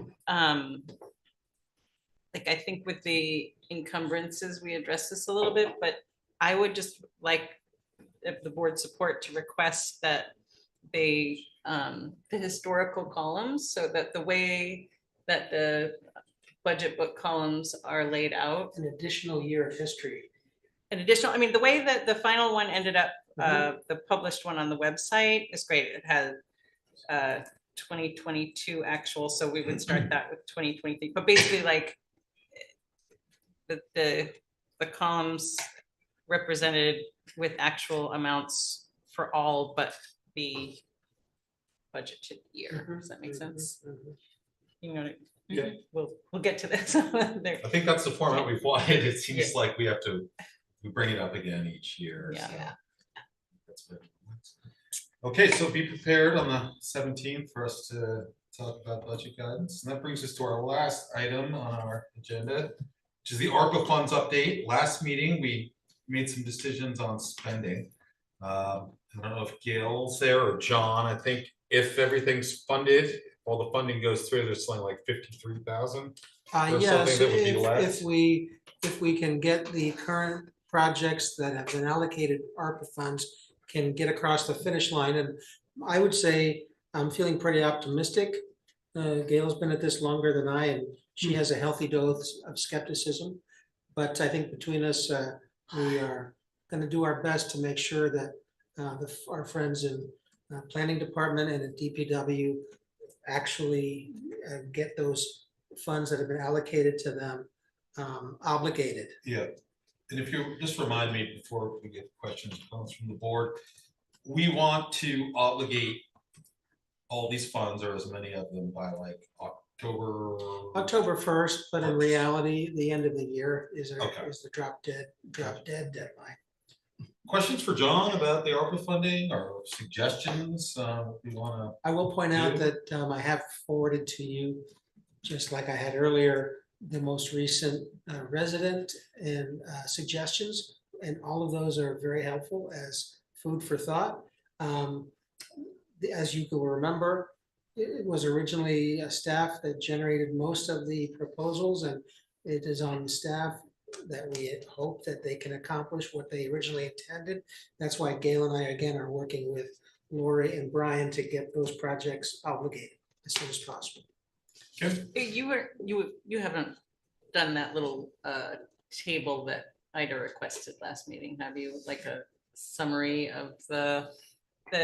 I haven't, because I've been producing all of the suggestions. Yeah. If you want me to take all the suggestions and put them into a single list, I can.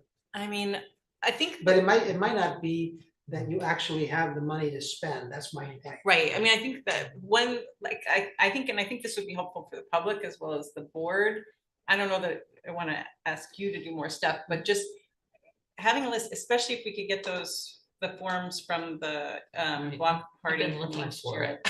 I wonder who has those, but I mean, Gail might have them. Could she have them? I don't know. She was online, but I don't think she's anymore. But in any case, I guess what I think would be helpful, because also I think it helps members of the public who have submitted ideas feel heard. Sure. Is also to even know, like, if something is just not feasible because it doesn't, there's no way we could contract this before October 1st, or it doesn't meet the requirements or whatever, like, I think it would be helpful. So it's not, we are considering them. Like, there are some that I read and I'm like, I love that idea, but I know that there's no way we can do For it. each, I can tell you that for each of the suggestions that I've seen, I have tried to respond by telling them that I would forward it to the select board and to the relevant department heads for their consideration.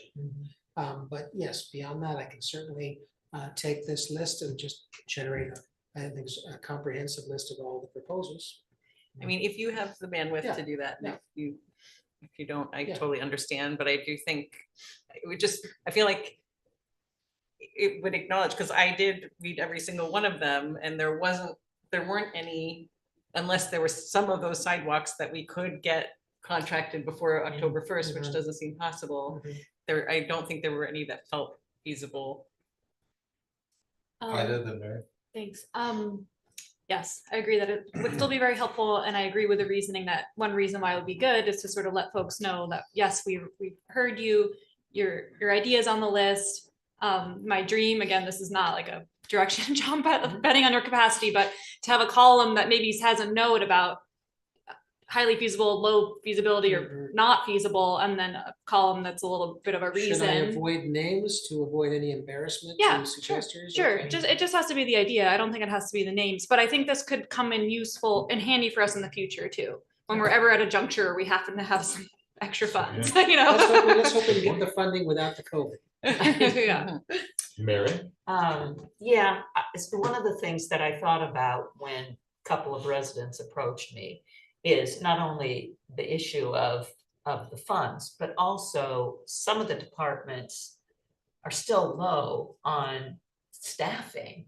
So like when the gentleman from Hemlock Ridge was saying, you know, he was talking to people about the, you know, the DPW about how many culverts are halfway clogged. And I'm thinking that would be great if we could get them to do it, but they might be so pressed with all the things that they're trying to do now, and they still have vacancies. Well, that's part of their job anyway. I mean, know, part of I know, the- it I mean, is. even that doesn't mean It is, like extra but, money is you gonna know, it help would be them. great to be able to hire more, but you gotta have the people to, you know, apply to be hired in order to.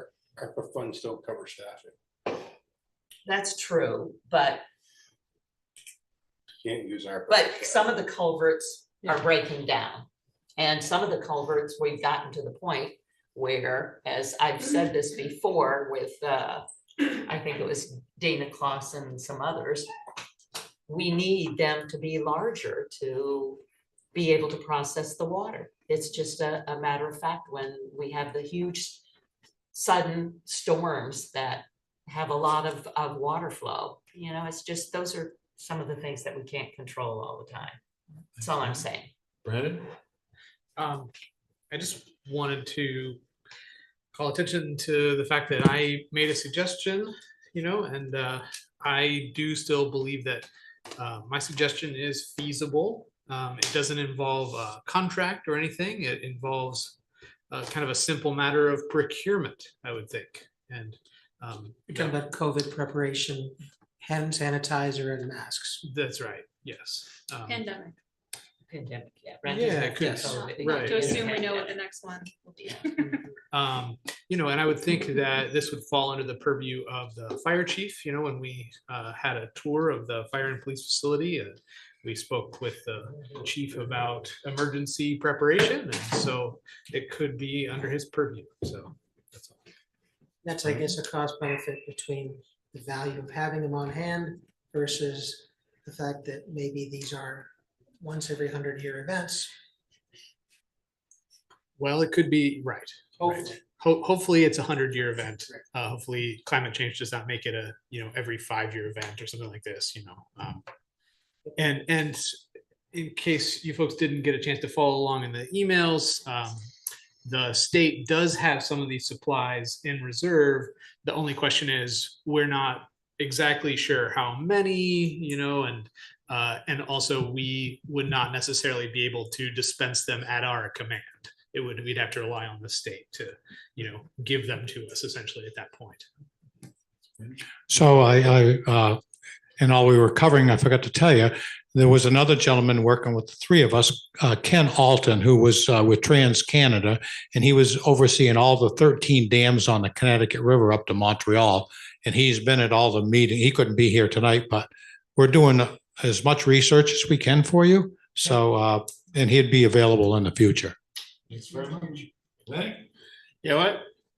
I've done a lot of thinking about this ARPA money that we've had, and I'm going to be honest with you. I've been lulled into thinking of these things in the wrong way, this money in the wrong way. And one of the things that I think we really need to think about is using the money to decrease the tax burden to the taxpayers. And by that, I mean, take something that's within the budget for an item and use the leftover money that we have to pay for that item, take it out of the budget, unencumber the funds to use next year so that we can turn that back into savings. There's certain things that we have purchased that are just going to add in the future. They're going to add to taxes for the town of Hartford. I mean, no offense to public work, to the Parks and Recreation. I mean, the tractor that we bought was it was needed, but yet at some point in time, that's just another burden that the taxpayers are going to have to pay for. When that tractor fails and we have to pay for that again, it's coming out of tax money. We're not going to have a gift of money coming from the government in the form of COVID funds. So that's one of the things I guess is troubling to me, is that I don't, and I'm to blame because I voted for it. I made the motion for it. But I've come to realize that some of the way that we've been spending this money is really not in the best interest of taxpayers, because we're going to leave them and our predecessors with a burden in the future to have to replenish these items that we're spending money on. And if we could use this money that we have to pay for a chunk of something out of the budget right now, that way, next time around, we could have that money saved. To me, that would be the best use of money instead of looking for something extra to pay for. Because all these extras that we're buying, we got to pay the piper at some point in time. The taxpayers are going to have to pay. I agree, it's great to have this extra money, but let's use it wisely. And I've been part of the problem on that. Kim? Couldn't agree more. I think that was what I was trying to articulate last meeting. And that's when Gail shared with us too, that the guidance had changed a little bit, that we can use any remaining funds to offset the operating budget. So I've been sort of less stressed out about this, because also I feel like that I'm on board with that same avenue of like, whatever remains, I think it either goes in the unassigned fund or whatever, and then is basically used to offset the operating fund of the Fund 10 for fiscal 26. Yeah, that's what we need. Thanks. But we didn't know, I'm sorry, just to clarify, we didn't know that that was an option like prior to last meeting. So I know. don't beat yourself up over it, I guess. I know, just what I'm saying though, is it's a line of thought that we could have been able to use that money to help offset taxes. I think it's nice to know that if there's some amount, if it's 50,000 or whatever, that we just can't figure out how to obligate, we can just use that to pay for an item. I think that's great. Brandon, and then we'll move along. I just wanted to voice my agreement. I'm in total agreement here with Lanny and Kim. The reason I came up with something to spend some money on was I just was thinking to myself, well, what could we achieve lots of savings for if it's a huge economy of scale? I just remember like during the pandemic, like thinking like, oh my gosh, like if you buy masks in a pack of 5, they're $1.30 a piece. And if you buy a pallet of masks, they're 10 cents a piece, you know, and it's just, to me, that was a no brainer. I'm like, well, why are the institutions I'm a part of not doing this for folks? So anyway, I thought, being the institution now, I'm the man, we are the man. We can do that for the folks. Some of us are the woman. Exactly, yeah. All right. Watch out. The man, yeah. Oh, you were around during the 60s. We are the man. You're just taking yourself deeper now. Just shut up while you're ahead. So thank you. Okay, I do want to mark this moment that so many of us are in agreement. I feel like we're growing invisible herd. And so, okay, that'll end our main agenda items. So commission reports, Kim, do you have any? No, planning commission meets this Thursday. Gotcha. I encourage people to attend. So, Great. Brandon? No thanks. Mary, any commission reports? Sure. H. Corey, our thanks and best wishes to former student liaison Molly Armbrust, who is attending Mount Holyoke College. We now have a vacancy on H. Corey. Susan Mullins was community member, was pleased to see a banner for H. Corey at the Pride Parade and hopes we can be more involved next year. Susan also wondered about the history behind the commission's meeting twice a month when other commissions meet once per month. That's a discussion for another agenda. Regarding charge documents on the website, we are waiting for Sarah Campbell to notify us that we have the most recent revisions on our documents. We are still waiting some feedback regarding a gender inclusivity policy, as Kim reported that VLCT does not have one available at the moment. And Sarah was also looking into this for the town since the school has one. Discussion ensued regarding future speakers and town staff who have addressed how they handle issues of interest to H. Corey. And for the Hartford Conservation Commission, and I will note, Ida, that one of the great things that Hartford Conservation Commission does is works with children all the way up to adults, to bring them into the hurricane forest, to educate them on the environment, on every little thing from bugs all the way up to huge trees. So I'm proud to be a member of that commission. There is one vacancy on the commission, as member and former chair Tom Kale retired. Our heartfelt thanks to Tom for his many years of service to the commission. Ben Fletcher from the Salamander team explored with the group possible events that both groups could benefit from, including movie nights, which might include documentaries and discussions and talks like on elephants and timber rattlesnakes. That's from Ted Levin, as well as nature walks from White River Junction downtown to Lyman Park, Ratcliffe Park, or Lily Pond, and perhaps explorations of pollinator gardens like the White River School, one where 150 native seedlings were recently planted. September 27th and 28th will be the dates that Connecticut River Conservancy and White River Partnership, with help from HCC and other participants, will engage in a fall cleanup of our rivers, meeting at various access points. It looks like there will be a tour of the hurricane forest with interested select board members and a possible group of German exchange students that might meet when they go on the trip. Look out for these events and others.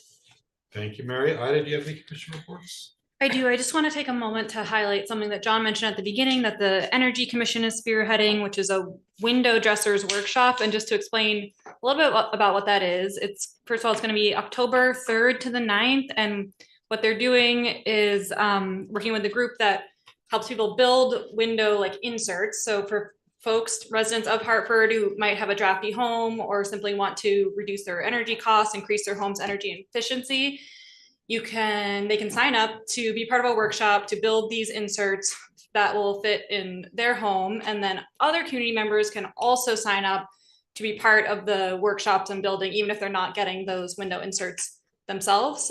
So if anyone out there is interested in learning more into how to sign up for those workshops that are happening October 3rd through the 9th, you can email John and he'll get you connected with Dana Clausen, who has the information.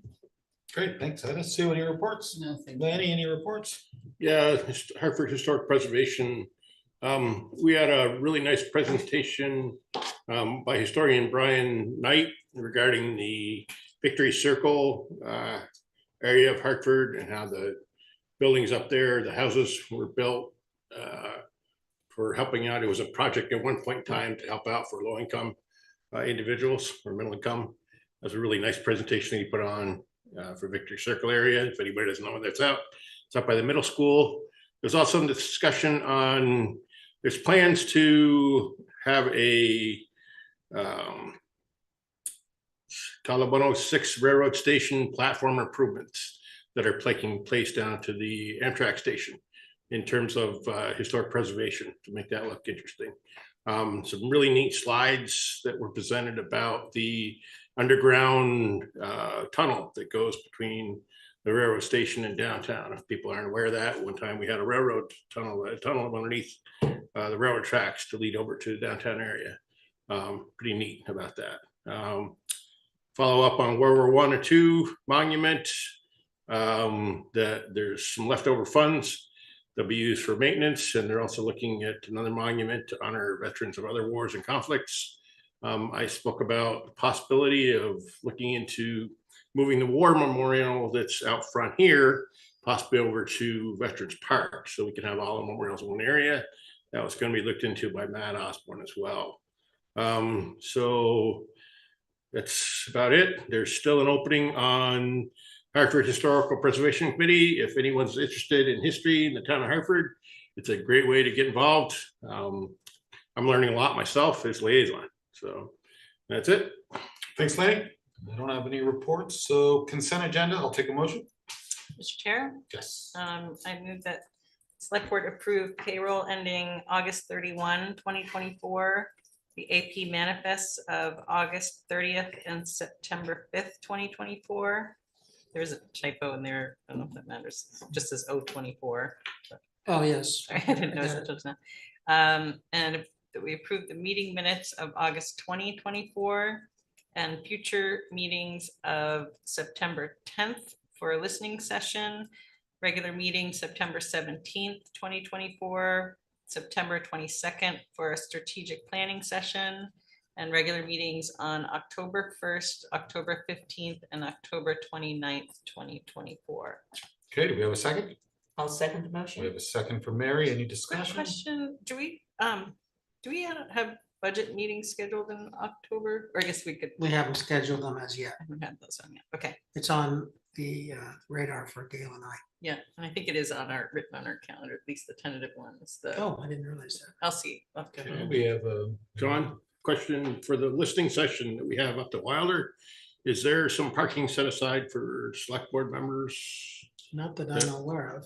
What do we have? I up thought there we for- had street parking. Yeah. and then There's street there was parking, and offsite. the Wilder School has given us permission to park there, The Wilder, okay. which is fairly close. All by. right, we have a motion and a second. All those in favor say aye. Aye. Opposed? Okay, and I'll take a motion to adjourn. Before you do, could we just, the parking thing would probably be a good thing for, as part of the Yes, publicity yes. with the listening session. Thank Sorry. you. No, no worries. I'll take a motion to adjourn. So moved at We have a 8:30. second. Second. Second from Ida. All those in favor say aye. Aye. Opposed? Okay. See everybody next Tuesday. Thanks, Alan. Thanks for coming in. I know we have a blue line on it, but